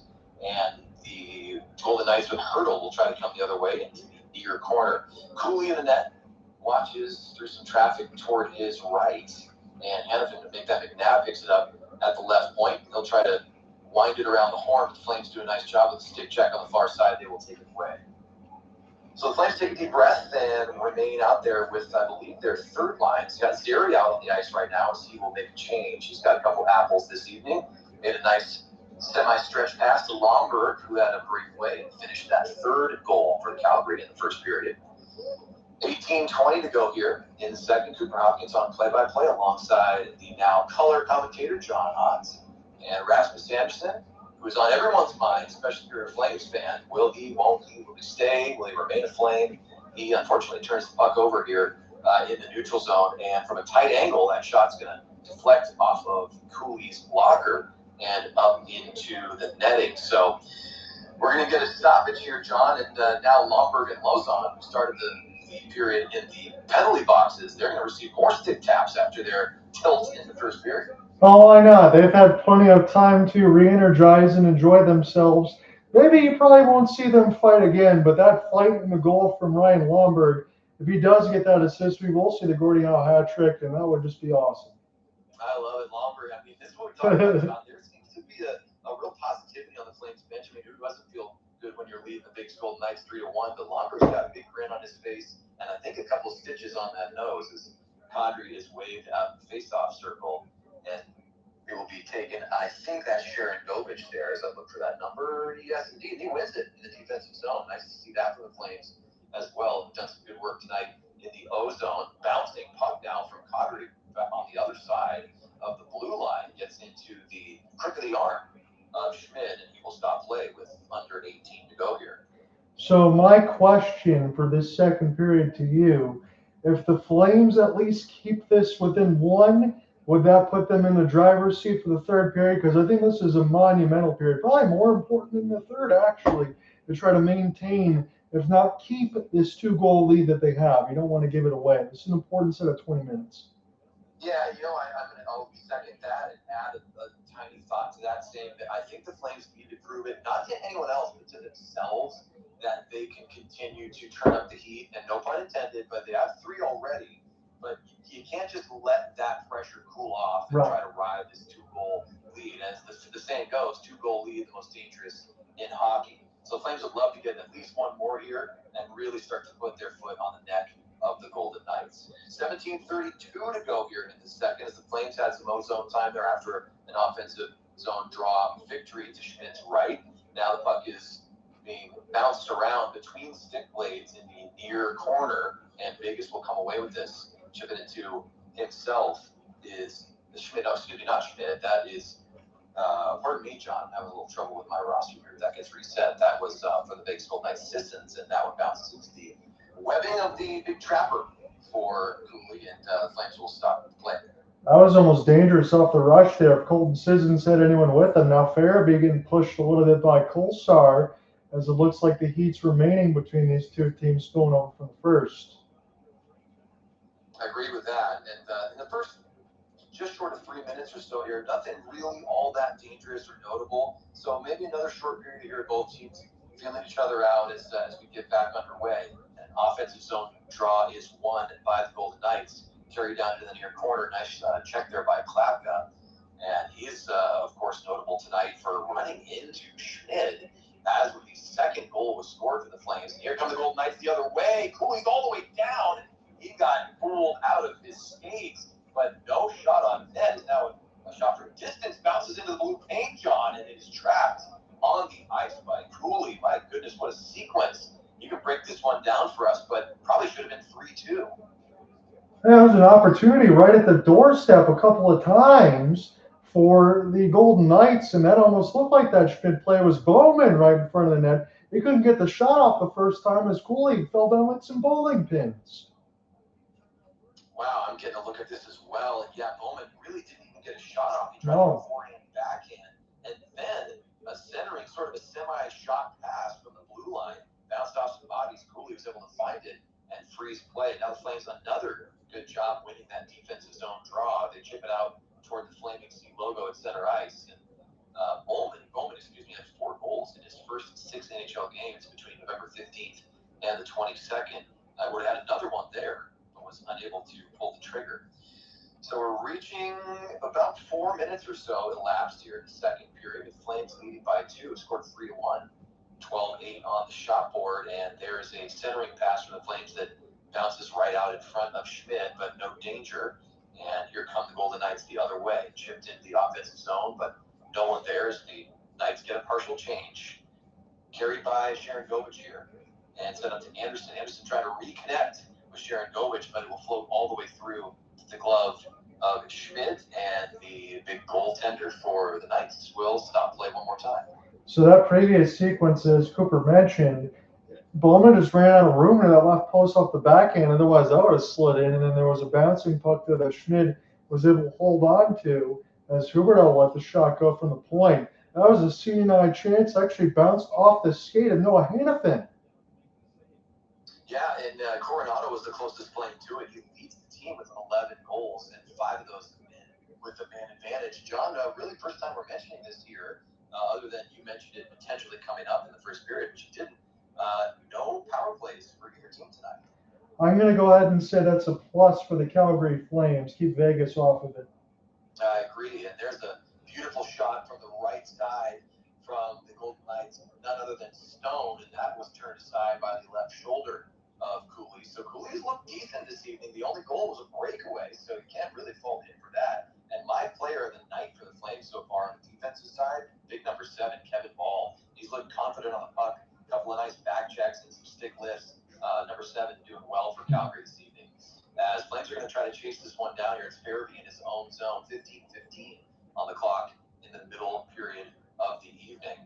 Now coming through the neutral zone of the Flames, they come in just onside. I thought we might have gotten a whistle there as the puck rattles around from left to right. Weegar picks it up, moves it along the blue line to the far side. Flames going to like to establish some ozone time here, but can't do so as a loose puck is grabbed by Dorofeyev. And he will try to float this back out to neutral ice. And now sort of a one-on-one semi-break situation as a pass comes across from make that Lozon. And Golden Knights will maintain possession here. A little back pass through the crease. Can't find a target. Flames are going to have to chip this thing out. They do so. And chasing it down is the Stanley Cup winner, Blake Coleman. Coleman's also looked good for the Flames this year. John, you mentioned all those empty netters, but he's been doing his work with the goaltender in the net this season. And it's on the stick of Coleman at this very moment when he gets checked from behind. It's a clean play as the puck slides all the way to the trapezoid behind Schmidt. Still 3-1 Calgary here. Turnover by the Knights, and now a shot from the high slots is maybe out the outside of the cage. Might need a second look at that one. Kept just in by Sharangovich at the blue line. And a big old clapper comes from the half boards on the far side. Never makes its way to Schmidt. Flames trying to retain possession here, regain, I should say. Cannot do so. And the Golden Knights will stretch out and knock this thing back the other way. So the Flames on their horse, and I apologize, I was calling Sharangovich there a couple of times. That was Brustevich. And John, maybe help me with that pronunciation. Is it Brustevich or Brustevich? I have Brustevich. Brustevich, gotcha. So we'll go with that one tonight. Never question Mr. John on. His expertise is always at 100. And we are at 13:25 to go in the second. 14 shots now for Calgary, who chipped a couple on to Schmidt in their last shift. And now Coleman will knock this thing forward. It's going to be chased down by the lanky Klapka. But Schmidt has time to collect. And now Noah Hannafin, the former Flame, will send this thing up to the neutral zone. Now coming up the left wing are the Knights, cycling and stopping in the near corner. It's going to be turned over right away. Nice job by the Flames. And that's Coronato, who got the stick popped up, grabbed it with his big mitt, and put it right back down on his stick blade. But the Knights do a good job to back check, take the other way into Bahl's zone. And the Knights will turn it back toward Cooley. Cooley looking left to right, then right to left. And this one is on the doorstep. Oh my goodness, John just kept out by the outstretched left pad. That was so quick it surprised me. We're going to have to get a replay of that one to get a full call. My apologies. I thought that was just a centering pass. It might have bounced off the skate and almost in at the left post. And now there's a shot from the blue line by the Knights, trapped by Cooley. That came in from McNabb. And John, my goodness, it was almost 3-2 yet again. Couple of chances near the right side post. Again, it looked a little innocuous, as you mentioned, as a long shot is held there by Cooley from McNabb. But yeah, it goes near the right post. It surprised Cooley. It surprised everyone. I'm getting a live look at it now. It bounced in off the skate of Kevin Bahl and able to stay out as we go to break. Yes, it did. That was about 6 inches wide of the left post. Cooley, I thought he had made the save, but I think fortunately for him, never actually made it inside of the goal post. So no save there, but very close. And the Knights, we got to give credit as we hit the break here. They've had a couple of chances to cut into the lead, but the Flames still hold that 2-goal advantage, 3-1. Yes, they do. I want to give a quick, selfish shout out to Brustevich, and I'm going to do this here because Cooper's in here because he might not know this. So the Washington Township, Michigan native actually played some junior hockey for the Oakland Junior Grizzlies. What's my alma mater? The Oakland Golden Grizzlies in Rochester Hills, Michigan. Not that far away. Spent some time in Little Caesars, Team USA as well for WJC, so go Brustevich. So, this is why we keep Johnny Ott around, because not only does he have a broad base of knowledge, too, he doesn't just go wide. He can get deep in it. John knows what's going on, especially when it comes to those Michiganders. So shout out to Brustevich, absolutely. That's pretty cool to see. Again, to get a chance to spend some time for Team USA and WJCs. You know how good that program is with all the Hudsons and everything else before that. They continue to do some damage. And also, again, I say Hudson. I think he's also the first one that was the quickest to 100 points in Montreal Canadiens defenseman history. That is pretty good company considering that franchise. Yeah, and John, I know we don't really need to get into this. These are not one of the teams we're covering tonight. And you mentioned them just in passing earlier, but you say 100 points. I feel like the Colorado Avalanche as a team are going to be at 100 points about 2 weeks from now. They're worldly tonight this season. It's incredible to watch them. We called so many of their games as well, playoff games. We thought maybe they were starting to slip, John, but man, oh man, they are the class of the entire NHL. Yeah, they're starting to find their way. And again, we can talk about it a little bit in the Central as well. But if you go Minnesota as the third seed, they'd be the first seed everywhere else. It's a gauntlet. Yep, you're absolutely right. We have an offensive zone win by the Knights here with 12:15 to go in the second. 3-1 Calgary, as we mentioned a couple of times. Flames trying to get out of their own end, having trouble doing so. Stone has the puck bounce over his blade, and he will retain possession in neutral ice as that one sneaks through. No touch, so the delayed offside call is not whistled because the Knights never made contact with the puck. The Flames come the other way, almost at a break for Farabee, who couldn't control it. Slapper from the blue line bounces off some bodies, and it's going to be picked up there by the Flames' Sharangovich. So back to the near point with Weegar. Weegar will cycle it back through. No one can find it just yet. Now it will fall to the Knights. Little forechecking being done here for the Flames by none other than Nazem Kadri. it's now on the stick of Connor Zary. Zary having a great night, couple of assists so far. He's looked very active. Pass across, and Weegar gets it to Backlund. John Backlund's got 2. It's 4-1 Flames. I'm going to see this now in real time, but 4 goals in the last 2 games. Weegar, what a play at the net, and that is a beautiful goal. John, incredible stuff. Backlund, whose family is here, his dad's in the building. I'm guessing Backlund, a dad himself, it's double dad strength for double number 1. That's Backlund on the doorstep. And just like before, he's there to clean it up. He cleaned up a Coleman shot for his first goal, cleaned up his own shot there, and pokes that one through the 5-hole. I know you could talk about it. You and I never said much from the line. Backlund always works very hard. He does all the right things, the longest tenured Flame. And what does he consistently do every game in and game out, Cooper? He gets to the blue paint and makes things happen. That's how you score goals in this league. Yeah, and you know what? Just so much credit to Mikael Backlund, who, in no uncertain terms, Sean, is truly one of the greatest Flames to ever do it. One of the best ever to wear the Flames tee. And he deserves so much applause and recognition. What a great night for him, and having it at just the right time. Hockey Night in Canada makes it 4-1, makes it 1-0, I should say, and then 4-1 Flames as they go for a slap shot in the O-zone that had Schmidt turned around. So Backlund with his 9th goal this season. That last shot that I was mentioning by the Flames sailed wide of the net, but the Flames put some pressure on here as they backjack and collect the puck in their own end to the right of Cooley. And now we'll try to skate this thing out. They do so. It's 2-on-2 the other way. Coming up the right side. That one's centering, gets past everyone. Bounces through, though, going to be picked up by Lomberg. He's a goal scorer tonight on breakaway. He also has that fight, and I think a couple stitches in that nose. So if he gets the assist, as we've mentioned, it's always fun when there's potential for the Gordie Howe hat trick. Coming toward the middle portion of this second period, 5 seconds away from that 10-minute mark. And it's 17 shots for Calgary. 4 of those have gone in. 1 goal for the Golden Knights on 12.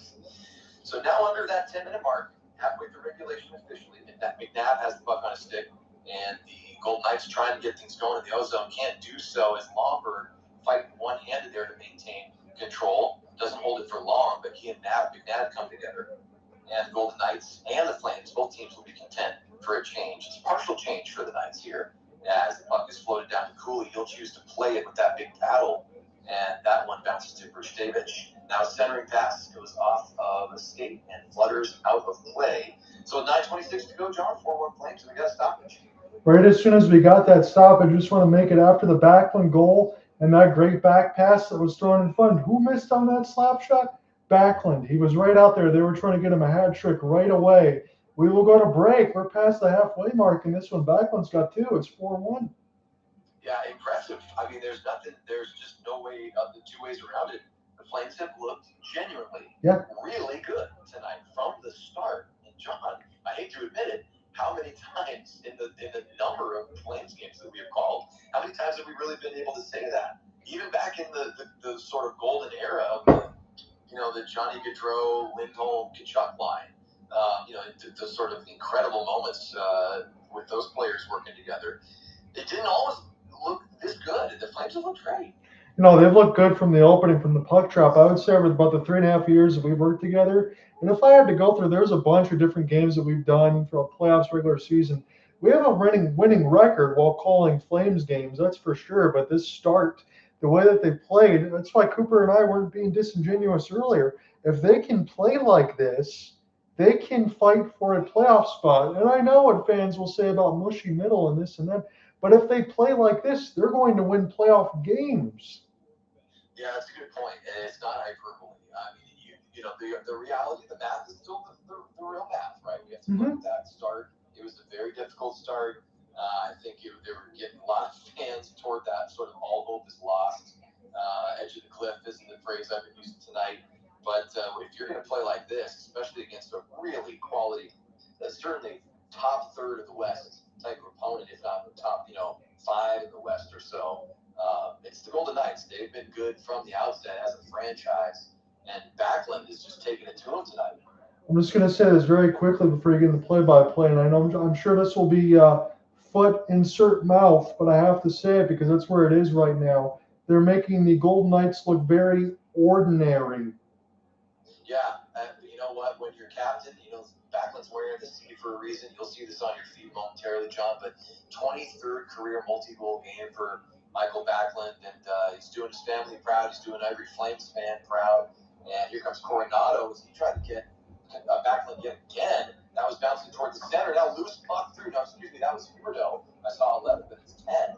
Huberdeau, not a name we've said a ton tonight, but he almost scored there. And now a shot from way out. Flames not afraid to shoot from anywhere. I think they're feeling confident. Why wouldn't you? You're leading the Golden Knights by 3 with 9 to go in the second on your home ice. And now, John, we will have the first penalty of the game.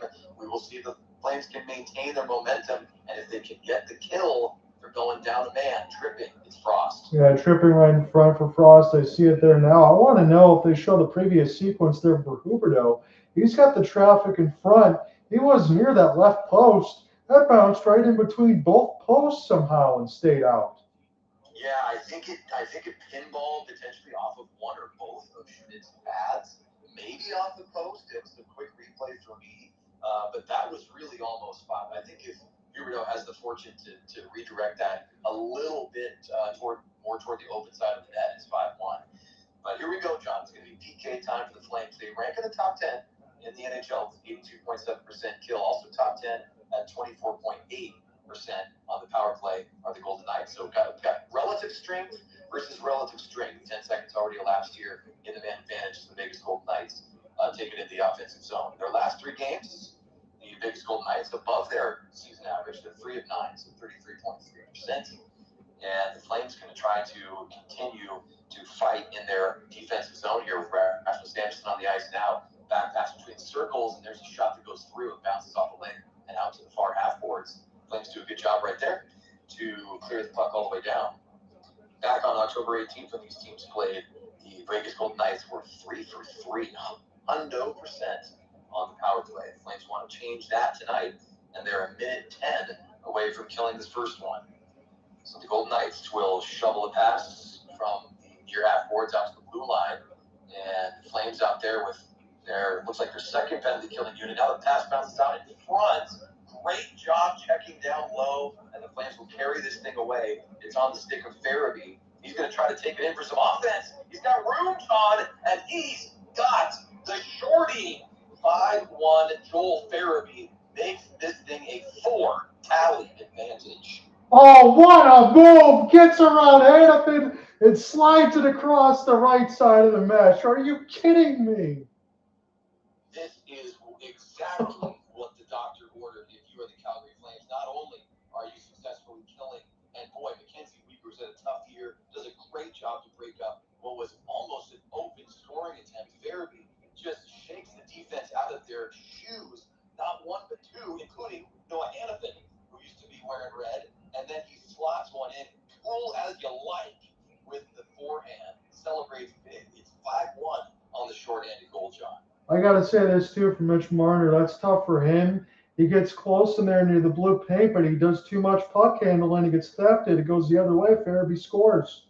Yeah, that's the danger. Sometimes you got to keep it simple, right? We've said that about a number of Flames players at a number of times in the past. Just doing that one extra thing can sort of take you out of it. A little misfortune for Marner, and it turns into a short-handed goal. Boy, Farabee, such individual skill, and I know the Flames love to have him after coming over from the Flyers. So 10 seconds to go here in the power play. Still time if the Vegas Golden Knights want to get something going. The time is ticking down. It's Farabee's 9th of the season, by the way. The possession is in front, and there's a pass that goes through the blue paint as time expires on the power play, John. And Frost will exit the box. So the two former Flyers involved in that one. Frost, the reason that it's a shorty, Farabee, the reason that the shorty was scored. 5-1 Flames, 6:35 to go here in the second period. Cooper Hopkins on play-by-play. John Ott on the color in this stanza.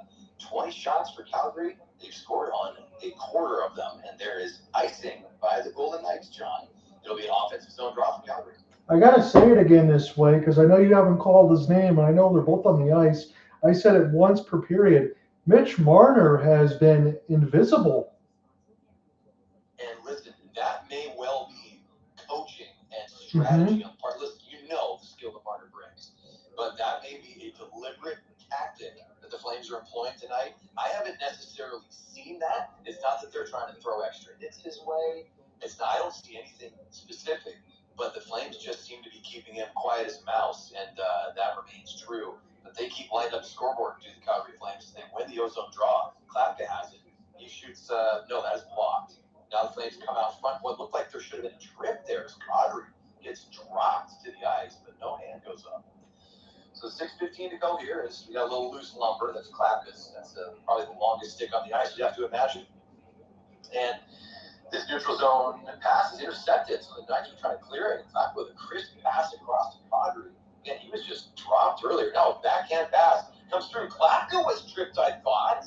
He goes down to his backside. Otherwise, he would have a shot on the doorstep. Now he'll go out for a change. Flames go for a slapper that bounced off the outside of the cage. But John, it's been all night from puck drop. The Flames have just dominated in their offensive zone. The scoreboard shows it. But even beyond that, they just have the confidence that I'm not sure. You've covered them more than I have this season. We're going to have to talk about it. This is the most confident I've seen them on the offensive side of things in quite some time.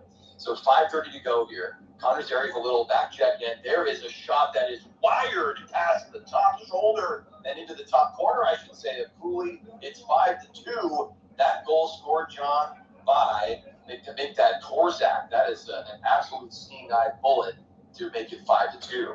Well, I didn't have that on my bingo card, but that was absolutely needed there for VGK. They're being pushed around by the Calgary Flames. That was a bullet near the right side down. I'm going to take a look at this now. As it's just coming to the replay, you find the entry across the forehand, spin and turn to buy some space against the boards, and maybe a little half screen for the Golden Knights to set that one up, and a quick shot over the shoulder. That was beautiful.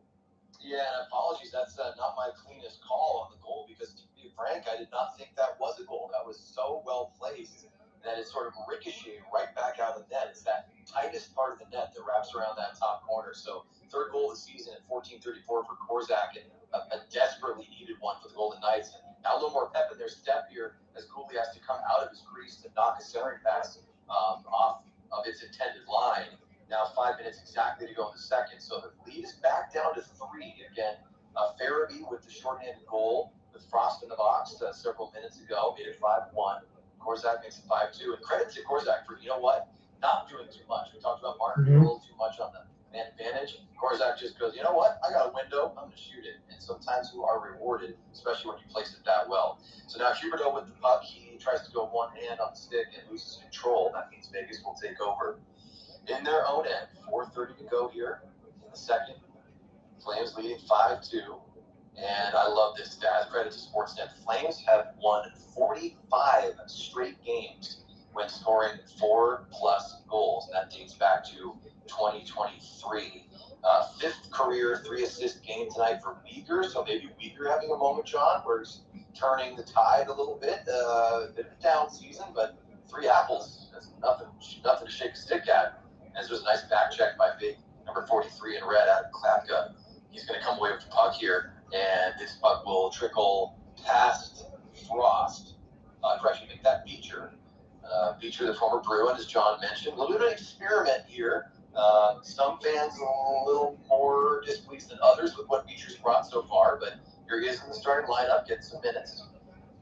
And speaking of minutes, 3:35 to go in the second, as Noah Hannafin will look to chip this into the neutral zone for Stone.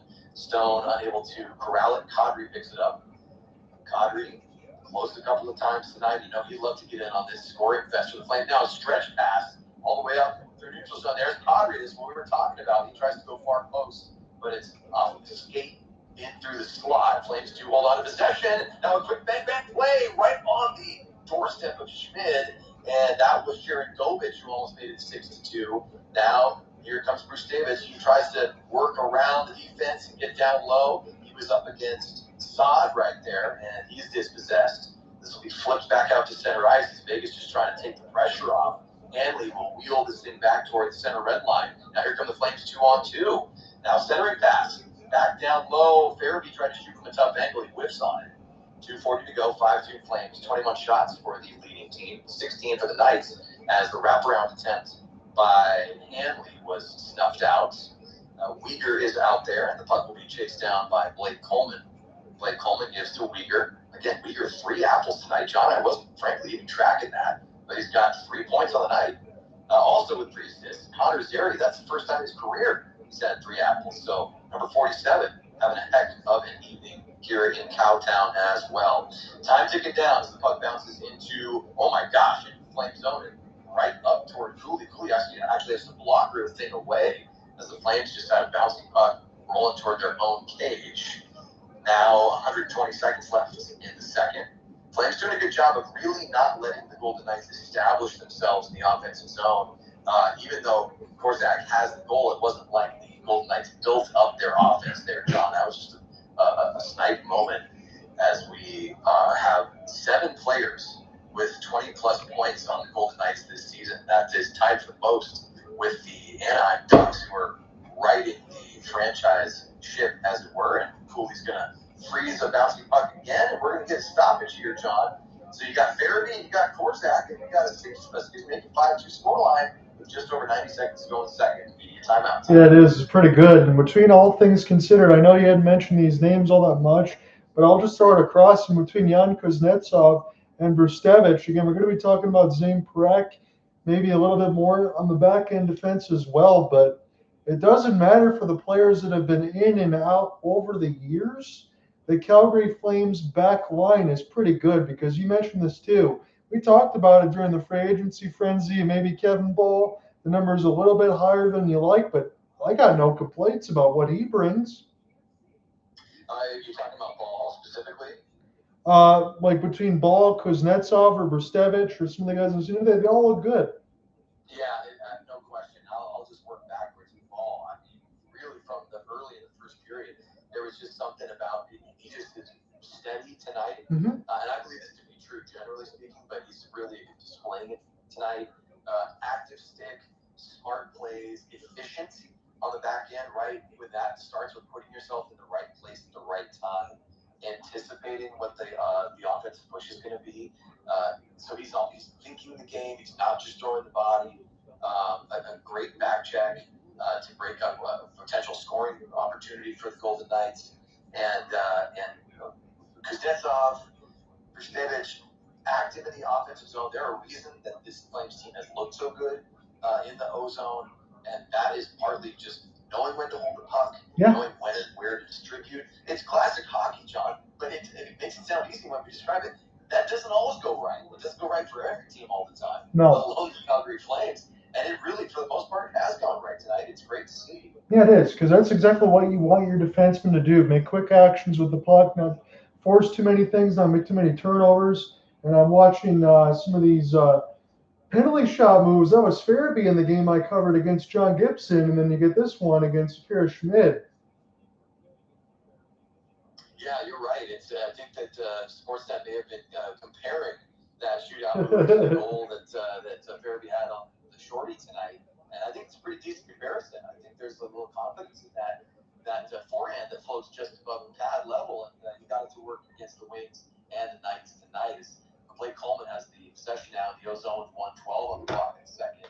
Flames again, just a more confident team and finding more time in the offensive zone. There have been so many calls I've had with John where I've just been begging the Flames to set, and not that it's easy. You got the other team trying to stop you from setting up in your offensive zone, but much more success tonight for Calgary in doing so as they're able to dispossess the Golden Knights in their own end after a little bit of physical contact on one side. Play is slowed a little bit here, even though we are moving forward. Clock is running. 42 seconds to go in the second. Flames lead by 3, score 5-2. Now a bank pass off of the penalty boxes, and that one floats all the way down to Smith, who is a goal scorer tonight for Vegas. And he put a shot on that I think glanced off the shoulder of Cooley. Now 25 seconds to go. The shot clock is drawing a little more even. 22 Flames, 17 Golden Knights. And we're seeing a couple of late checks here. Weegar almost gets pushed over. He's able to maintain his balance as the Flames will skate this one out on the far side and flutter a puck toward the benches and the red line. Now 5 seconds to go. This thing should expire as the puck is in between some skates. 1 second to go, and Cooley has to make a sprawling save, John. Oh my word. I ate my words instantly as the Golden Knights almost drew another one closer as time ran out. Holy cow, Riley Smith again trying to make a dazzling act there, falling down with a second left.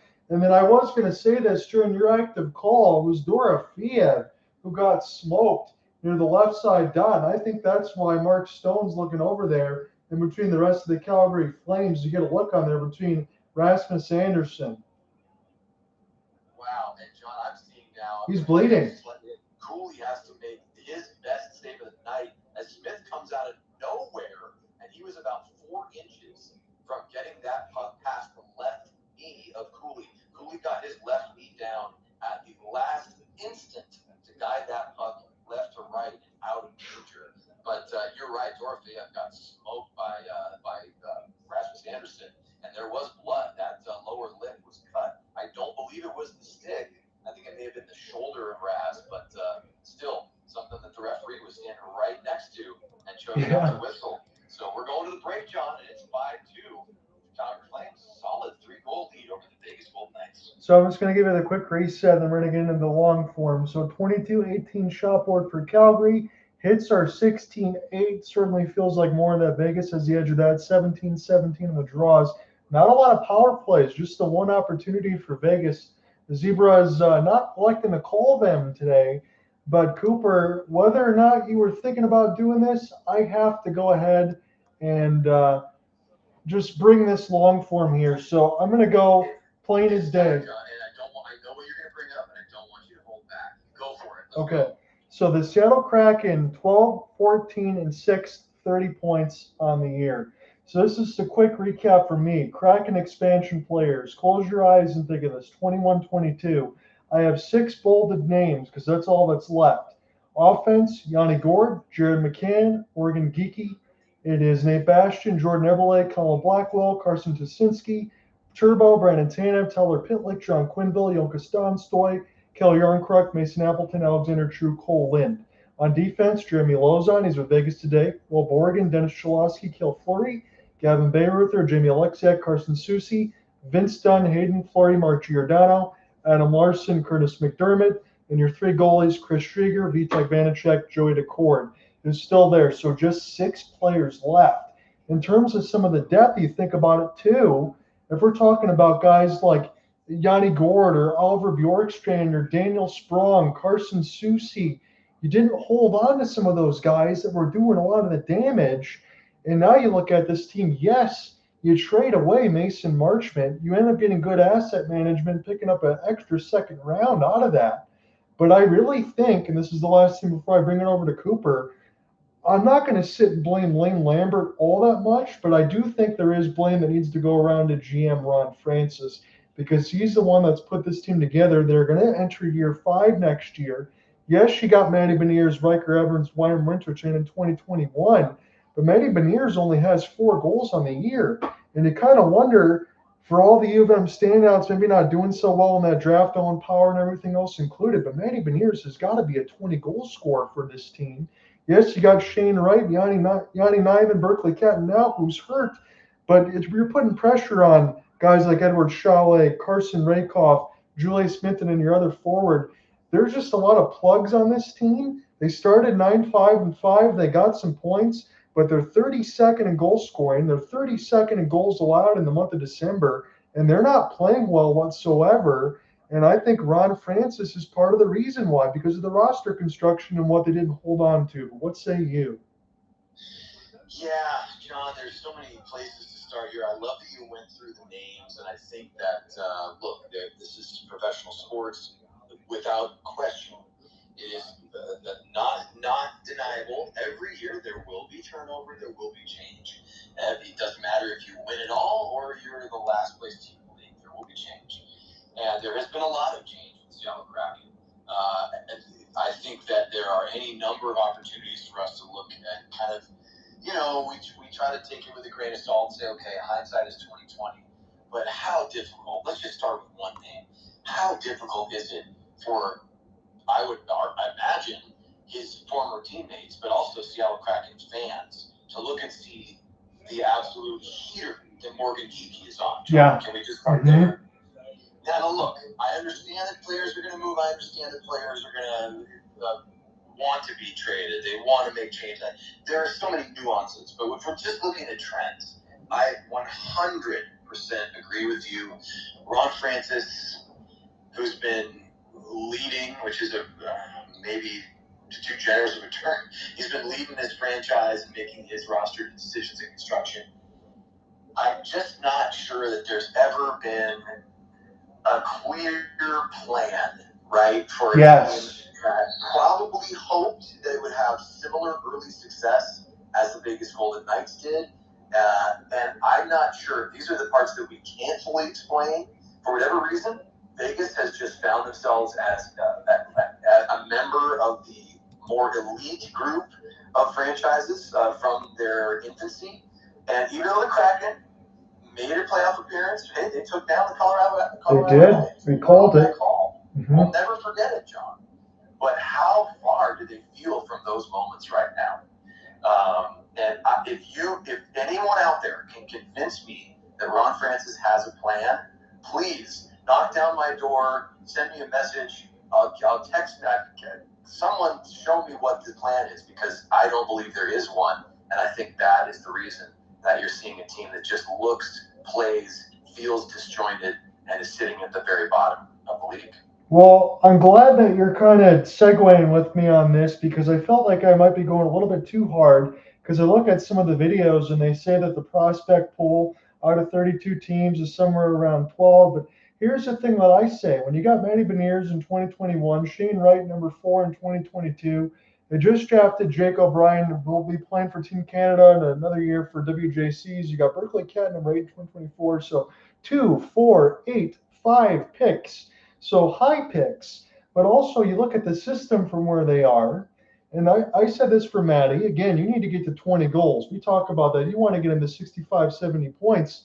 Well, it's hard to do so. Again, today he was moved over to the first line because they traded Mason Marchment. But where the Kraken are right now, why don't you just put Matty Beniers and Shane Wright on the first line and see what the hell happens? Let the kids go. Yeah, I think that there needs to be an embracing of the talent that look, Marchment was on the Seattle Kraken for all about 15 minutes. Yeah. And I remember when you and I went over that trade. I thought that he was going to be a major piece moving forward. But because of the lack of success, okay, you move him out, you get some pieces so you can build for the future. Well, and this is what we were talking about to an extent with the Calgary Flames. These teams are now moving in different trajectories, right? Kraken tumbling down the hill, and the Flames are at least as right now, and we'll see how this game tonight ends up, but they're trying to climb their way back into relevancy here, let alone a playoff spot, but potentially. Now, here's the deal. With Wright and Beniers, just give that, listen, and I'm speaking not even to John now. Ron, are you? Yes. I hope so, Ron. That's me, Cooper.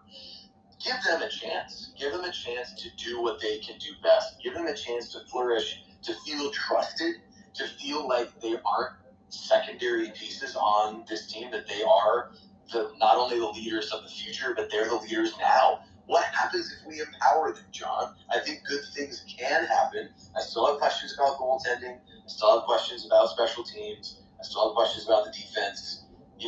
Certainly, down the center, I have some questions about, their play, on the draw. You could go through any hockey specific, but give them the trust, because if you want them around for long term, you got to treat it like they are going to be around long term, and they're not going to be jettisoned and sent off, into the ether with all these other players. If they're part of your core, treat them like part of your core. There's the end of my soapbox. No, I'm glad you mentioned that, because I wanted to bring this to the forefront really quickly. We talked about Marchment, and you got Chandler Stevenson and Brandon Montour. I know he was hurt, but he could be a top 4 D-man. He won a Stanley Cup with the Florida Panthers. But Chandler Stevenson and Montour, to that extent, those are contracts that they're fine, but they're a little bit long, and the term is close to about 6.57. And I understand Seattle might have to pay a little bit more to be able to keep those guys, but just because you're paying them right now doesn't mean they have to play on the first line. Those guys are brought in to be more supplement for the rest of it down the line, so that way you can empower your kids, as we talked about. I hope that they do so. Yeah, I think that's the right word, is that the empowerment, right? If you're going to say, okay, major changes are coming, or we need to reevaluate our direction, or just find a direction for this team. Seattle fans are very loyal. I'm up here in the Northwest right now. I was out shopping earlier today, and then, on my way to my niece's birthday party. I can't tell you how many Kraken hats, and jackets, and vests, and sweaters. People love the team. They want reasons to love the team. Well, guess what? They're already there, and their names are Matty Beniers and Shane Wright and Brandon Monster. Elevate those players, trust them. And if you're going to take losses anyway, well, then let those players continue to learn and grow. Yeah. They're not rookies anymore, but being trusted like first-line players or second-line players, I think that can go a long way for a player's psyche and could do a lot of good. So I just want to say this, as far as the scoreboard, look across the Buffalo Sabres, they move on. You got Jarmo Kekalainen in the mix now as their GM, and others starting to pick up some wins. They're actually 16-14-4. And in the Atlantic, they're only 5 points out of a playoff spot. We've never said that about the Buffalo Sabres at this point in the year. But the Columbus Blue Jackets, 14-4-6. Look, I made a joke when we went to the free agency frenzy, and I said I'll take the Dallas Stars to miss because of some other reasons and this and that for a hot take. But it's not like me throwing the button to win for the Boston Bruins either for Cooper. We both tried to make some bold takes at one point. That didn't work. But I was definitely wrong about the Columbus Blue Jackets. I can't believe they're only 14-14-6. Yeah, that's any number of things we can point at, and they felt like they were moving in a new direction last season, and ultimately it didn't result in what they were hoping for, and it seems like there's been a little bit of a slip here. I would ask the same sorts of questions that we might ask the Kraken. It's certainly not as bad, but you might ask the same type of question: is really what is the direction here? If things now there's a trend that is a more negative trend, what is the plan to right that motion? And I don't know if I have the answers, right? I'm not sure that they have the answers, but I agree with you. There's a definite surprise on my side. I thought we would see them elevate, and that has not been the case. Let me ask you this in a different way, because we know about the 3 best teams in the Avalanche, the Dallas Stars, and the Minnesota Wild. But would you say today, and I'm saying this crazily to you maybe, but the Colorado Avalanche have 57 points. We know how good they are. They're 25-2-7. But the Dallas Stars are 24-7-5. Dallas Stars last year eliminated the Colorado Avalanche in 7 with that Mikael Rantanen goal. Do you think it's more important than ever that the Colorado Avalanche hold on to that top seed so they don't have to potentially maybe lose in the first round? Yeah, in a word, yes. And here's why. I think it's just, John, because we're seeing such quality out of Western Conference teams this year. It's just, to me, it's that simple. You have, listen, in the East, we're just making comparisons here. Like in the East, okay, your top team overall is Carolina, right? 47 points, right? If I'm looking at that correctly. Mm-hmm. Colorado is clear of that mark by 10 total points. Yeah. But the Stars are also clear of that by 6 points. I mean, we're talking multiple games worth of victories of points. And if the West is just going to be that way, if it's just going to be a murderer's row in the Western Conference, and then Colorado, and it seems like they have accessed the part of their brain and heart and soul as a franchise that is elite, that does win cups. They have embodied the way that McKinnon plays. They have embodied the way that Cale Makar operates on a day-to-day basis. They have just become that. And it's not just those players. I feel like everyone around them just live. We use the word elevate, right, John? I think Colorado has to maintain where they are because there are other squads out there.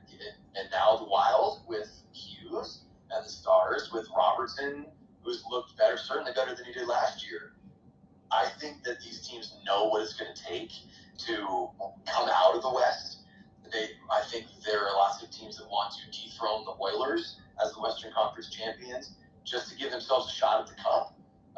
And that's lifted the entire level of the upper echelon teams in the West. And it's impressive to see. I'm just excited over here because even though it's not necessarily the Flames right now, the Western Conference is the class of the league at this point. I mean, you look at it too, between the Anaheim Ducks, I know they've been getting pasted over the last couple of days. I saw a game the other day. They played the Stars. They give up 7 goals and 14 shots. But I think that's because that's how good the Dallas Stars are. So that's pretty much what we're talking about. But I do want to mention this as well. Are the San Jose Sharks legit? Only because, listen, there's one player. We already know who that is. You know what name I'm going to say. There's a reason that they're legit. It's because Macklin Celebrini is becoming one. We're watching it happen in real time, John. I know you won't. I was going to say convince me otherwise, but I bet you agree with me. He's becoming one of the faces of the league right before our eyes. He looks like young Sid. 100%, John. You nailed it. He does. You're exactly right. Yeah, and that's what's really scary because then you're going to get Will Smith back. You got Eklund. You got a ton of other good talent there. The Ducks, I'll say this about the Ducks with Quenneville. We knew that they were going to be better, probably be a playoff team, but I wouldn't look forward to, if I'm them, in a 2-3 matchup or Golden Knights or anything else. I don't think the Ducks are going to be able to hold on because those kids are too young and they're not ready yet to know what playoff success looks like. Yeah, it's the Ducks are one of the most interesting stories of I would imagine the whole season, certainly the first half of this season. We're starting to see their evolution, right? We're seeing in games where you give up 7 on 14. Yeah. That's the old Anaheim DNA. That's the Anaheim of the last 3-4 years DNA. But then we're starting to see a little bit of this new DNA as well. But it usually doesn't happen at the snap of your fingers. Usually it takes a season or two where you start to see the change, and then it really locks into place, right? That's what we've been hoping for teams. I'm just going to mention other things that are crossing my mind. That's what we've been hoping for teams like the Red Wings. We were like, okay, we're starting to see the DNA shift a little bit, the roster come into its own, and then you really start to lock into playoff spots, and then you really start fighting for your division. Now, does that take longer for some franchises than others? Yes. Does it always result in an upward trajectory? No. Columbus, Flames, etc. But I think the San Jose Sharks are real because of Celebrini, and like the Avalanche play up to the level of their superstars. I think that there is real belief in San Jose now that they have the superstar, and they will certainly have him for many years. And he's going to do special things. You know, Utah's right there. It's just it's so interesting to talk about, John. I know we're going to get back to play here at the Saddle Dome, but we're looking at the Vegas Golden Knights, 42 points. They're tied with Anaheim. Mm-hmm. And then you go down to the very last wild card, which is currently held by San Jose. That's only 5 points away, right? That's 37. So the class of the conference, Colorado, Dallas, Minnesota, and then everybody else is within 5 points of each other. Even the Mammoth that are currently out right now, technically tied in record, but below because they've played more games. They got 37 points, the Blues with 36, and then you start to see a little bit of drop-off with the Jets, the Blackhawks, and Flames. But it's really up for grabs. So the Avalanche got to keep their level up, John. I'll get off my little soapbox again. But I'm glad we covered the West, my friend. I know you got the Wings in the East. I'm hoping they can make some moves. And maybe we chat about that before too long because they're up there with 43 points of their own. I'll get that in the commercial as well. Do you want me to take this first 10 and I'll have you close? Sure. Why don't you jump back in and keep it rolling because we got a 5-2 lead for the Flames. It's your turn, sir. Well, see if we can take this home here and go 2-0 for the broadcast for us. We get wins over Edmonton and Vegas. You know we're doing some things right. This is Kuznetsov puts it in behind the end boards. This is blocked away from Akira Schmidt. And I'll play it in off the backhand as Weegar will chase again. If you look at Sports Interaction, that's a heavy favorite number there for the Calgary Flames. As Huberdeau will watch this one go to Stone. He's got an apple in this game. For the left side dot, and it's bounced off the backside of Cooley up in the air. He just sticks it in behind him. That's good work there, like swatting a fly for the vulcanized rubber. 19-10 left to go in the third. John, there with you alongside Cooper Hopkins. He's going to close it for us. He's got the home ice advantage. got a lot of home cooking here for the Calgary Flames upcoming, although the home and home with Edmonton and then a whole bunch at the Saddle Dome. As Lomberg sticks it in, he gets an assist here. He's got the Gordie Howe hat trick. And Backlund's on a hat trick watch himself, as this will be recollected now. Marner is on his back skate, but the puck doesn't get there. Caden Korchak, he's got the second goal of the game. Sent back in behind the inboards now. Rasmus Andersson plays a bouncing puck. Get this one out. First time NHL career with back-to-back 2-goal games for Backlund, the captaincy for the Flames, but he's been playing really well. As this goes toward Blake Coleman, he's canceled off to the right side red line. Ball is there. Zary, it's loose in front. That shot goes wide in the middle slot. As the Flames try to relieve the pressure here for Coleman on the backhand. He'll just shovel it down towards Zary, but Korchak gets a big paw on there. Ryan Huska's squad will take a change. Again, Ryan Huska's son played some WHL action. A proud dad Bill to watch his son play from those previous camera shots. As Weegar lost it, this one in behind the net of Cooley, but Kadri's there, number 91. Try to take this one right to left. You got the sea of red jerseys. Nice move for Kadri. He gets upended. How is that a penalty? Again, there's only been one in this game, as this one is loose and stick shot by Golden Knights. We'll flip this one down. Kadri had his skating shoes on, as MacKenzie Weegar will slow up on the back skate, lead for Kuznetsov, and try to go from right to left. But this is an icing at 17:32. And John, I want to make sure I was off mute there, and I was. I just saw that replay that Smith almost got another one, and that was the fly swatter moment, as you called it. And then Kadri, who danced his way through every Golden Knight except the last one. And I thought there might be a penalty there too, but you know what? On replay, I got to give the Knights credit. That was a clean check. Kadri just got pushed down to the ice, and that was a one-handed check as well. Yeah, there's been a lot of that. We've seen some Nazem Kadri plays that hit. Like with Jacob Trouba as a blue shirt from years ago. It was spectacular, and Kadri popped right up from that one. He's an absolute warrior, and he can be a game breaker at any time. That's 5-2. Calgary's got the lead. 17:05 left to go in the third. Shot board is 22-19. Calgary's been on the front foot of this game from the jump, and that has been good to see against a team like the Vegas Golden Knights. Again, they're playing without Jack Eichel and Theodore, but still, they look pretty average in this game. Lomberg is back out there right now. McNabb sends it in behind the inboards. This will be stolen there across to the fourth line. Lomberg trying to get a stick lift and finish his hit. As this will go cross ice. The Flaming Sea picked up there. Sissons, former Predator, off the drop. That's a good design, but Cooley able to catch that one in his stomach. Yeah, and I think, John, maybe I misread the number there. I thought that Bowman might have gotten that shot off, and he was shooting through a couple of legs there for the Flames defenders. Cooley in the right position. He gets it in the breadbasket. Cooley, as we talked about these goaltenders, again, not necessarily marquee names, but a solid effort, I would say, from both. I know it's 5 on the side of Schmidt, but he's been hung out to dry several times. But Cooley's also done great work. Yeah, he has, and I think for the most part, I know we'd agree on this. The Calgary Flames are doing a good job of keeping it clean behind Cooley's net, haven't they? Yeah, no question. And another stat from the Sportsnet side, credit to them, plus 13 goal differential for the Golden Knights in the third period. So it can do damage as the clock runs down. Got to keep an eye out for your Flames team. That seems a lot like the Red Wings in the Eastern Conference. That's their best period. They're about plus 18, but the Red Wings are not a good first period team. They've been shut out 18 times in the first frame. As this is sent back in behind the inboards now for Braden McNabb. And yes, I've been holding on to that stuff about a week. Picked up now by Korchak. Coleman. We'll see the puck go around him. Good elude there of Mikael Backlund. And now the Golden Knights, they still have time here. Marner, what a feather. Good save there for Cooley off the blade of the stick. Coronato on his back skate. Zary able to stay on side. Here's a drop for Coronato to the right dot. This is sent toward Akira Schmid, who blocked away. Marner trying to cheat for offense here toward the left side red line, but this will be dumped in. And it'll be a change of players here for Bruce Cassidy's squad as Cooley will step this in behind. Again, that's the combination that you want. Good active goaltending, keeping it clean behind you. And Cooley's been able to do a good job today against a team like this. Huberdeau.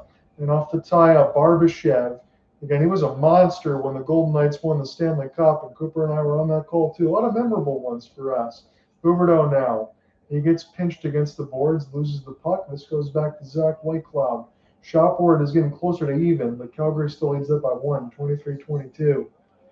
Picked up now toward the right side red line and bounced to Nazem Kadri. Don't know if he's going to be able to get there first. There's all sorts of traffic in front. Joel Hanley now trying to get a couple tie-ups. As this is picked up in the middle of the slot, Kadri is there. You got Farabee with him toward the left side. Try to look for a drop for Joel Farabee. Kadri with a stick lodge there, but Sharangovich will have to chase. 14:25 up to go in the third. Watching this one, Hockey Night in Canada from the Saddle Dome, at least for another year and a half. As this one sent back in behind the end boards, but Cooper and I will make our trip there soon enough. Sent back toward the right side red line, drop pass, and here comes a bob from Hannafin. What a shot block there from MacKenzie Weegar as this flips ice. Lomberg, good stick in the lane. He's being held up. Again, no call, just one power play. Fans don't like that. Lomberg, great hustle, though. As this is picked up across the flame and see, I think the fans might have a gripe initially as Kevin Bahl will make this one right up the gut, get deflected, and Lomberg go back and take a change. Klapka out there, big number 43, as this one goes left to right. You got the road whites with the gold and red striping there for Vegas.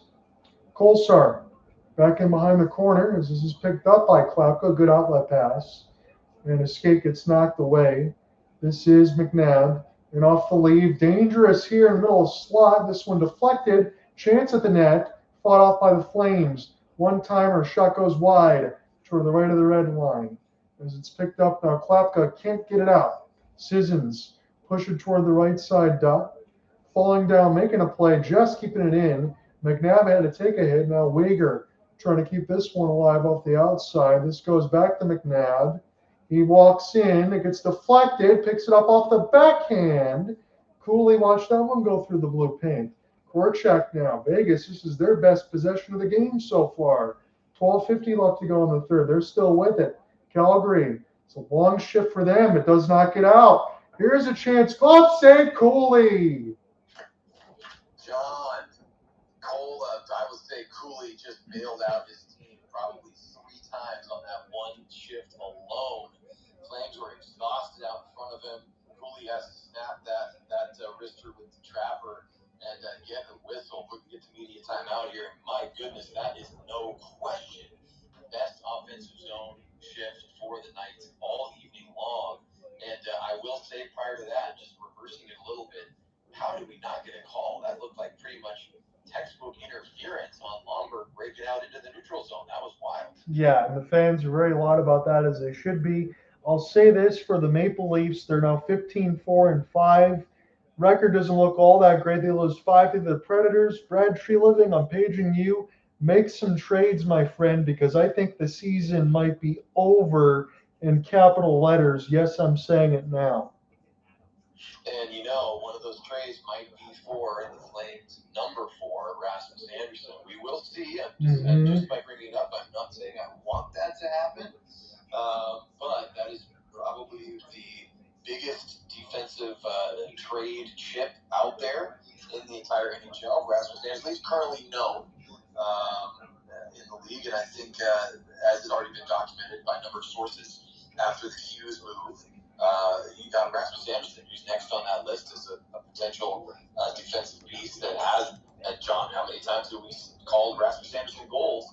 He's got that offensive prowess as well. So he could bring a lot to a team if he were to make a move, but that's a really big if. Yes, it is, and I want to mention just a personal shout-out because another big game tomorrow for Detroit over the Capitals. They will go to LCA tomorrow. They win 5-2 over the Caps. The Red Wings with 16 regulation wins is tied for 4th most. And John Gibson, it was a rough start to the year, but he's won 7 straight.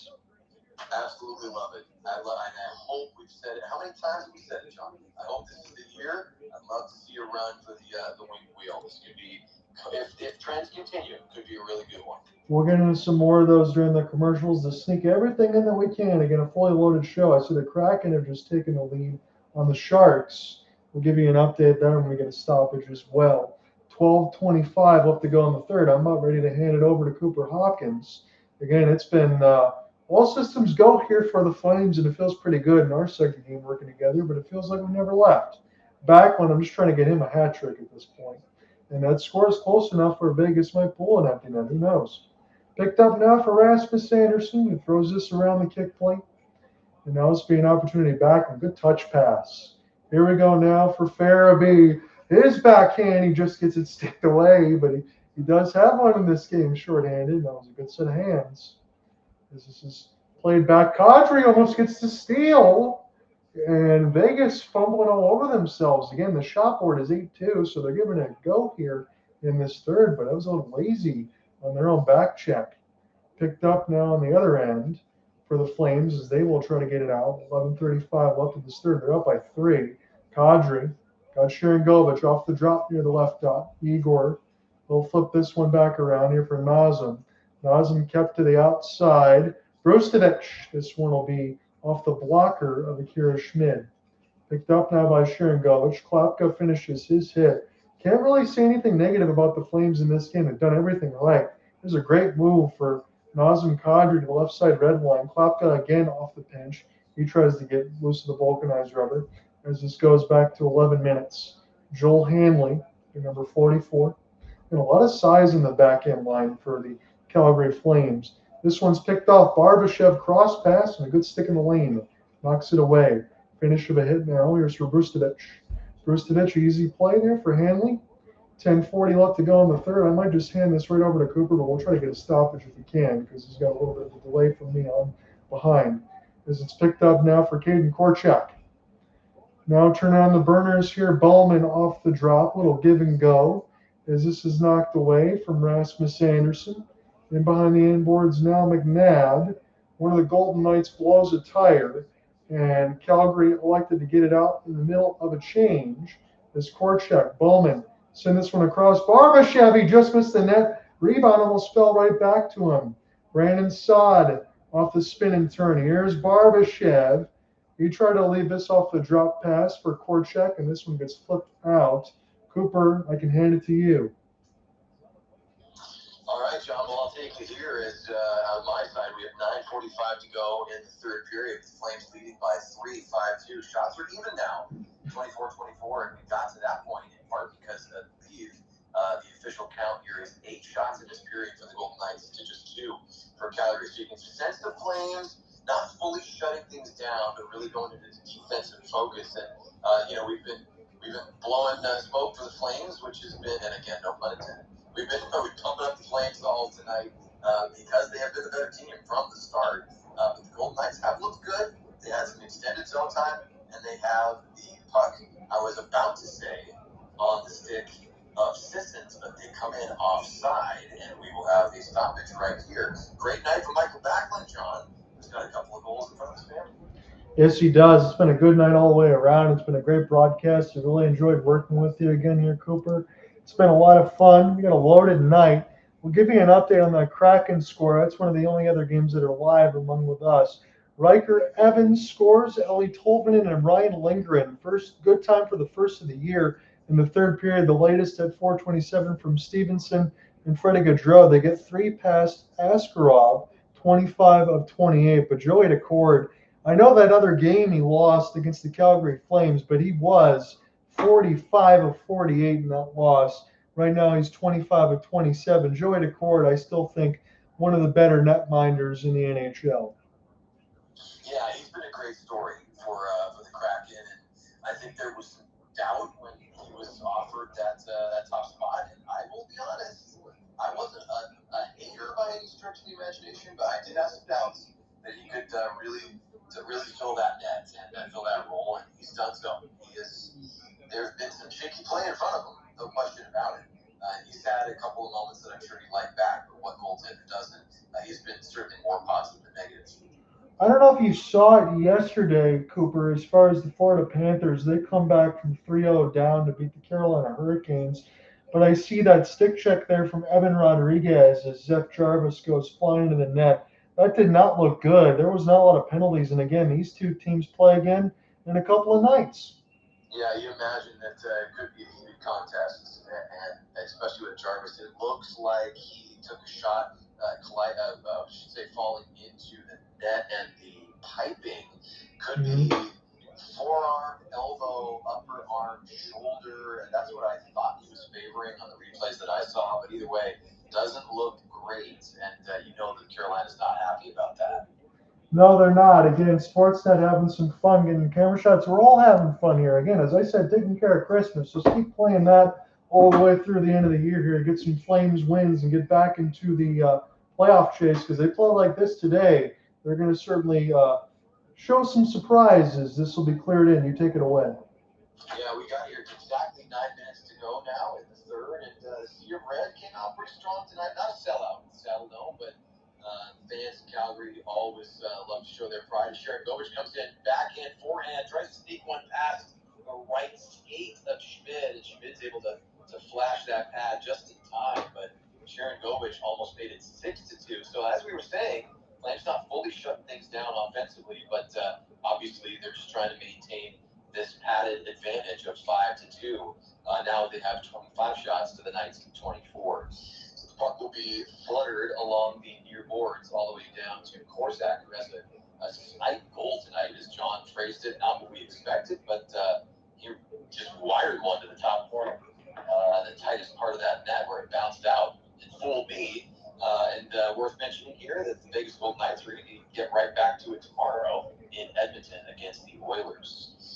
So 12 minutes are gone here in the third. Cooper Hopkins here on play-by-play with you. It's been far too long since John Hott was on color, and I have had a chance to get the call together. But here we are, and we're pleased to be on it, as the Flames are still holding this advantage of 3 goals. And the Golden Knights carry in on the right side. Now centering pass into the slot, bounces through. Coley's on his rear end and has to flash the leather out, but it ends up sliding past the net. There have been a few of those tonight, John.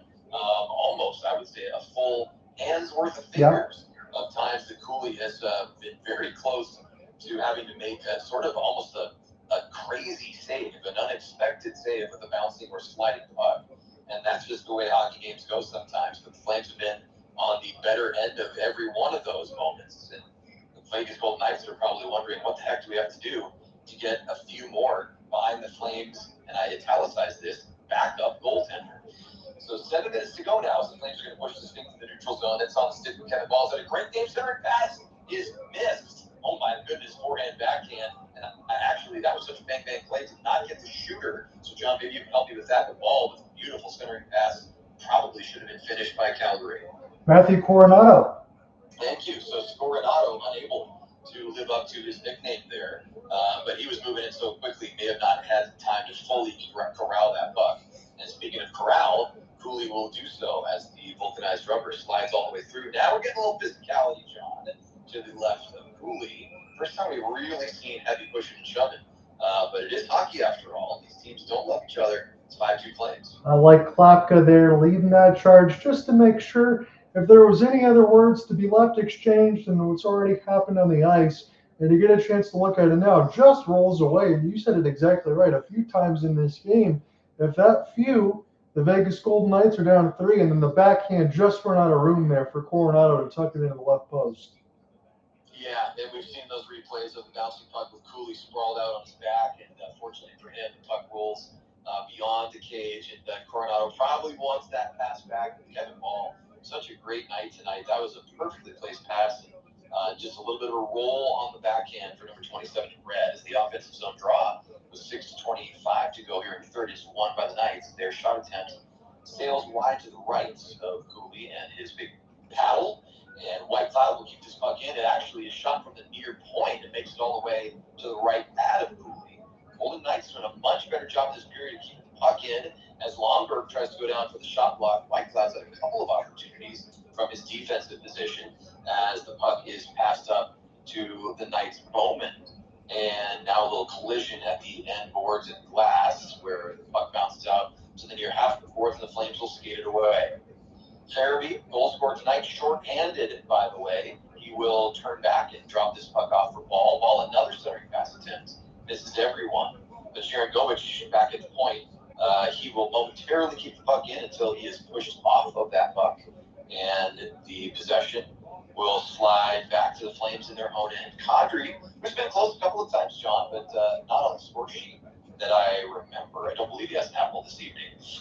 But he is on the ice along with Sharangovich, and the Knights will take over in their side of the ice, work it left to right. 5:15 here in the third time, really starting to run down here, especially when you have a 3-goal disadvantage, as the Golden Knights do at this moment. The Knights now, for the first time this evening, out shooting the Flames. 10 out of the last 11 times they've faced an opponent, and we have a stoppage in play here, John. I'm not exactly sure what we're taking a look at, but we may have been offside for the Knights, and we're going to get an immediate timeout. It's not a penalty, but we got the whistle. Now, MacKenzie Weegar got a good pace on Jeremy Lozon after that fight he had there with Ryan Lumberg as we go to break. Yeah, Weegar taking a pound of flesh from Lozon, and again, Lozon and Lomberg scrapping immediately after Lomberg scores on the breakaway. And talk about a nice pass. That was a great moment for Zary, who's one of his 3 assists on the night. And Weegar as well, not just throwing that shoulder.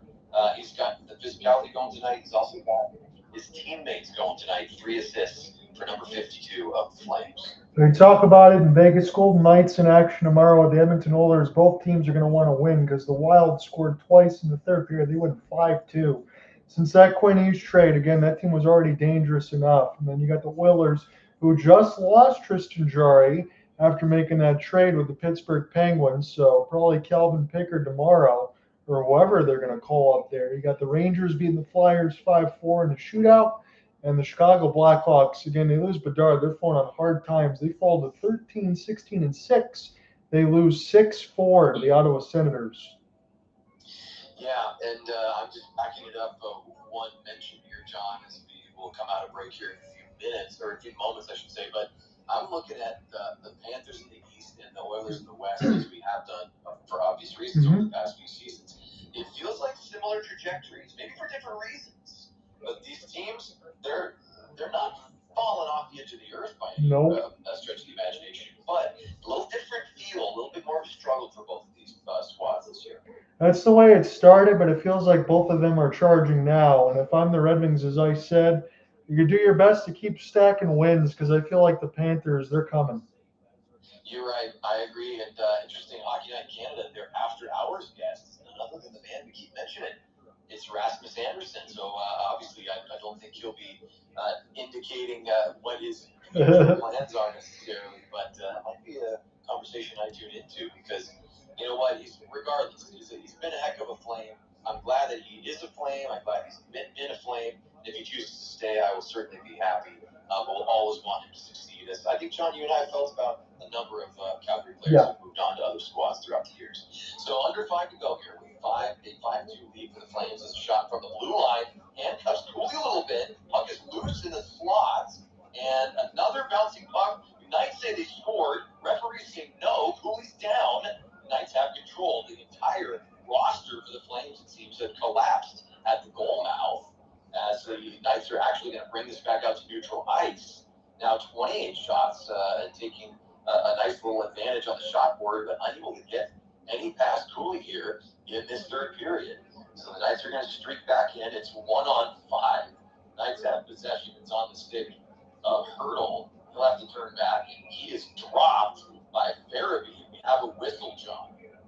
Well, he got hit hard. I want to see, as Korchak comes over now, as a conversation with Weegar. You said it right. It was a Black Friday mobile phone booth in front of the net of Cooley. And somehow I want to see if that puck stayed in or out. Is this gets deflected? Ball is there. You got Rasmus Andersson, a couple of chances trying to stuff it at the net. It goes over, and it's near the red line, but it never crossed. Correct. It landed. I can't believe how many times the Flames gotten away with this bouncing, rolling, fluttering puck stuff tonight. It landed on the red line. John Hertl had a clear look at it. He couldn't knock it in. That's unbelievable. That's like feathering a dart. I don't know how you do that there, but it's another one of those things. Every time we're on a call, something unique happens. And Hertl, my oh my, he gets hit up toward the face. I don't think that was deliberate, but it's still a penalty. I think Farabee gets an elbow up there, and that's why or it's high sticking. So he does get the stick blade up, and it's going to be a power play with 4:10 to go here in the third, and it's just a 2-minute power play, so no blood drawn. But worth mentioning, after the 3 out of 3 power play performance back in October by the Knights against these Flames, the Golden Knights are 0 for 1 tonight, so they're trying to go 500. Their power play on the road, just under 24% or so, 23.4. 10 seconds elapsed. They have won that draw. Bouncing puck that floats past the cage, and then the stone, and it's in. The hockey gods finally give a bouncing puck to the Knights, John, and all of a sudden, it's 5-3. Couple of points now for Mark Stone as he's just coming a good camera shot in between both the VGK and Calgary fans. Take a live look at this good outlet pass near the left side dot as Stone works his way toward the net. Gets traffic in front of Cooley, and it's lively off the backboards and in off the backhand. Yeah, and big credit to Stone. He flicks that puck out of midair and off of Cooley's number Nasty. on the rear of his jersey. That's you know what that always makes me think of is that's a sort of a Johnny Gaudreau style goal. He was never afraid to try to bank those pucks in off of the netminder, and the captain for the Vegas Golden Knights trying to lead his team back here with John 3:57 on the clock. That's a long time. Yes, it is. You got to stay out of the box now. So the penalty comes back to bite the Flames the second time around. The Golden Knights now are 500 on the day, 50% that is, with 1 out of 2 power plays converted with a goal. 30 shots now. The Flames are trailing on the shot clock by 5 and 3:30 now on the real clock in the third. Flames still with that 5-3 advantage. And a little more physicality here from the Knights in the third. Certainly their best period, the Vegas Golden Knights here this third. And they may have waited a little too long, but after that Stone goal, potentially all bets are off here. Flames are going to have to buckle down and still try to drive some offense as well. It's the 7th goal of the season on the power play for Stone. And the assist is to the former Flame, Noah Hanifin, his 5th. Now the Flames have jumped to Huberdeau. Huberdeau, nice job to poke check and possess the puck in the O-zone. He's getting some help here from Frost. Frosty has the puck knocked away and will be carried out by the Knights' Brandon Stott, of course, the former Blackhawk. Brandon Stott, I believe John spent some time with the old Columbus Blue Jackets. Isn't that correct? Mm-hmm. You got it. And the Flames have got it right now on the stick of Cooley. And he will drop it off, trying to not stop the clock here as Zeri will backhand the puck along. And chasing it down is Coleman, who's got a step. Great job on Coleman, or by Coleman, I should say. Now Backlund gets it to Zeri. Zeri, 52 around some defenders. Now he whiffs on a shot attempt. Unfortunate there as the Flames did a beautiful job between Coleman, Backlund, and Zeri to maintain possession in the O-zone, and a little whiff there results in a turnover. Now 2:15. John, my question to you, and we'll have to just keep an eye out here. When will Schmidt leave the net? Full line change. And as the Golden Knights carry into the neutral zone, there it goes, empty net. Cooley was Cowboy. Cooley has been flopping all over the ice tonight. That puck has just been bouncing around him all evening long. And with the empty net, the Golden Knights have the 6th man out there with 1:50 on the clock. Flames lead by 2. 5-3. Centering pass goes past everybody. Bounces out of the near corner and back to Hanifin at center ice. Cross ice angle pass. Now it's chipped back down, I should say, into the near circle. And from the dot, a shot is up and out of play into the netting. So we'll get a quick break here. So we're going to see eventually if we get a timeout again. We got the goalie pull. It's going to be in the O-zone of the Flames. And I think at least one more shift for that Backlund-Coleman line. It looks like Backlund now coming off the bench maybe, try to get that hat trick.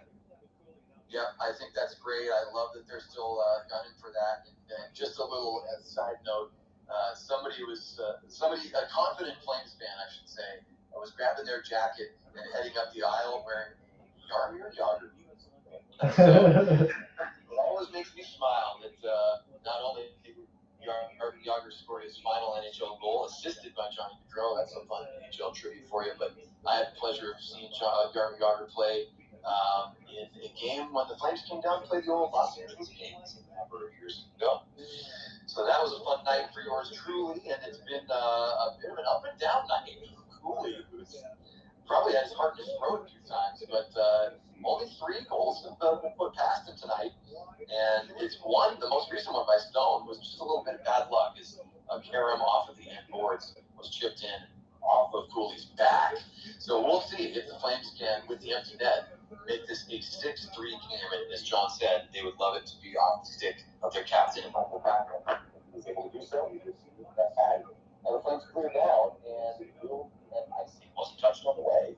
So not too many seconds to take off here. As we get a shot of Marner, who's been quiet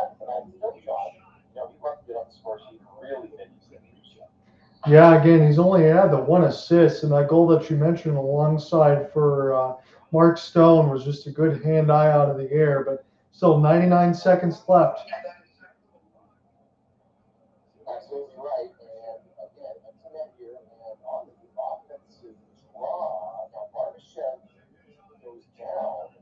There's a whistle, and I thought we may be getting a penalty because Barbashev and Coleman came together, but it was not a penalty. It was a misplayed draw. So part of my confusion there, there just happened to be a collision as the face-off was taken. So we have Hertl and Backlund in at the dots. Oh my goodness.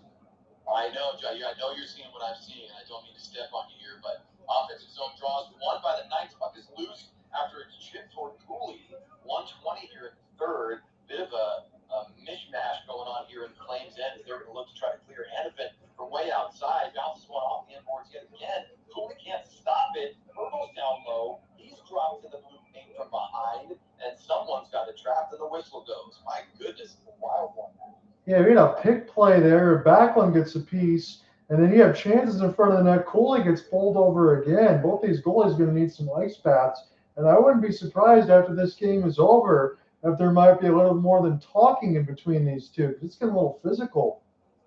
Yeah, it's Stone. Big credit to him. No look back pass into the low slot, top of the key, where Barbashev is waiting, and that could have easily been 5-4. So Flames are dodging some bullets here. They're trying to get out of this last 70 seconds and get away with the win, John. Again, empty net. Schmidt is at the bench. 34 shots now for the Golden Knights, 25 for the Flames. Backhand from the high slot. Now, Cooley flashes glove on Barbashev. Still with the Nets. Loose puck in the near circle. Whipped on the shot. Now it's going to the Flames. They still can't get that of their own head. And again, another opportunity. Now a stick blows up. Huberdeau's got it. He's alone. He gets taken down. He will tap the bucket. Unbelievable. Huberdeau all smiles as he puts the final nail in the coffin. Johnny was tripped on the way there, and he slid that puck directly into the That's unbelievable. I mean, able to just kind of guide that one in, a little arrow as it goes in. You know, after all that pressure, that's such a big goal there. Honestly, it's overstating, but this could have easily been a one-goal game. You had Barbashev, Dorofeyev on the doorstep, couple chances, some sacrificial blocks. Flames do enough to just get it out, and that was awfully close. Marner trips him, but Huberdeau scores. Yeah, and Andersson was trailing the play. Cooley celebrates as he should. It's a huge win for the Flames, and it feels like it really strengthens this trajectory of them making a little bit of a rebound as we get closer to the Olympic break. So we're going to wrap this thing up here in the last 40 seconds with what you would imagine will remain a 6-3 score, but you know the Knights are still going to try to bring it here with 35 to play. So it's been, regardless of what happens in the last 6, it's been a fantastic evening. Getting back on the mic with John Ott. I'm Cooper Hopkins, pleased to have been on the call with you. 25 to go here. Seconds, that is, in this regulation. 7th goal of the year for Huberdeau, and that is an unassisted empty netter as he was tripped by Marner. 15 left. Knights had it in the offensive zone. They're going to go for the slapper. Cooley able to snatch that one out of midair after it bounces off of his pad. And 9.4 remains, and the refs skating in the blue painted area to separate some players. You know, coming into this game, Akira Schmid was 11-2-4, 233 goals against, 903 save percentage, and 2 shutouts. He's given up a 5 spot today as Calgary scored 3 in the first period. Yeah, and I think that really set the tone. And John, we speculated about this. Could they maintain that tone? Yeah, absolutely. Mm-hmm. Have the Golden Knights play a little bit better here in the third? Yeah, but if the Flames been able to weather the storm, most certainly. And they got the empty netter when they needed it. Final offensive zone draw of the night for the Golden Knights is won by the visitors, but time will tick down, and there are the green lights behind the goals. The Flames will win tonight, doubling up the biggest Golden Knights by a final score of 6-3. John, you are, and I'm giving credit to you, because you're the one who's been on the calls. You're the Flames' lucky charm this year, it seems. 4-1-0 is pretty good, isn't it? All right, well, listen, as the lifer Flames fan, I will give you, we got to get you a sweater. It's my friend. We got to really lock you in for life at this point. They need you. I'm working on Blasty. I'm gonna try to get a Kadri Blasty if he can make sure at least for that. You gotta hold on to number 91 for me. That's what I'm asking for. I'm happy that they're mobbing Devin Cooley. I thought he played well. I know there was some chances there in the third when things got tight. And look, we could be honest with Cooper and ourselves and say, did we expect Vegas to score 3? Yeah, probably. You knew they're going to charge. But you know what? Calgary started off in the front foot. It was an excellent first period. They scored 6 against still a pretty good Vegas Golden Knight team. Yes, they missed a couple players like Jack Eichel tonight, but make no mistake about it. That's a big, big win for them against a couple good teams. And good work today. This was a lot of fun. Yeah, I'm really glad that we were able to get on the call tonight. I know it's the holiday time, Christmas time. It's time to celebrate, and I'm glad that we got a little extra reason to celebrate. So great stuff from the captain, Michael Backlund. You had not just multiple, 3 assist nights from Connor Zary and Weegar. I would imagine that those would be your 3 stars. That would be my 3. You give it to Backlund, Zary, and Weegar in that order. But good stuff across the board. And my unsung hero of the night, Kevin Bahl, who almost had an assist on that Matty Coronato opportunity. But great stuff tonight, John. And I think if I'm looking at my schedule the right way, I think we'll have a chance to get back on a call again sooner rather than later. Well, I won't count my chickens here, but we got 2 straight Battle of Albertas coming up on Tuesday and Saturday. So it could be as quick as that. Hey, the Flames already got a comeback 3-0 win against the Edmonton Oilers. Who say they can't do it again? I mean, from your mouth to the let's see where it takes us, and hopefully it takes us back on the broadcast soon. I'm hoping you're doing really well. Best to you and the fam, and I won't even say it yet. I'm going to be as optimistic as I can be. I was going to say, Merry Christmas now, which I do. Of course, I'm thinking that and want you to have one, but I'll make it the official Christmas wish, hopefully on Tuesday, or maybe I can ask you how your holiday went on Saturday, maybe both, because this was too fun. I don't want to wait too long next time for us to do this again. Oh, I'm down to do that because the only other thing in between while the Sharks are on the road is WJC. So if we want to do another Battle of Alberta, just shoot me a text and I'll get things set up. All right, sir. Well, it's a great night when the Flames get the W. It's a great night when we get to be on the call. So thanks for always having the schedule in mind, and we'll keep an eye on those standings. We're guessing more Avalanche wins, but maybe the Flames can inch their way back up, and we'll keep an eye on the Red Wings as well. Lots more to talk about. We'll certainly do it again soon. Yeah, if they keep playing like this, they definitely will inch their way forward. I'll talk to you again soon, man. This is a lot of fun. I appreciate you. All right. Likewise, John. We'll do it again soon. See. All right. Bye-bye. Well, that is it, ladies and gentlemen. Cooper Hopkins joins me on a call again, 2-0 for us. The win opening night against the Edmonton Oilers. This one a 6-3 victory over the Vegas Golden Knights. That's just their 7th regulation loss. So they were 9-3-5 now, but 9-2-5 away on the road. Calgary improves to 15-17-4, 9-5-2 at home. Pretty good home record, all things considered. This was a lot of fun. The Calgary Flames win by 6-3 scoreline, and we might see you as soon as Tuesday again or Saturday in the either-or Battle of Alberta, because you got one at Rogers and you got one at the Scotiabank Saddledome. Talk soon, guys. Peace.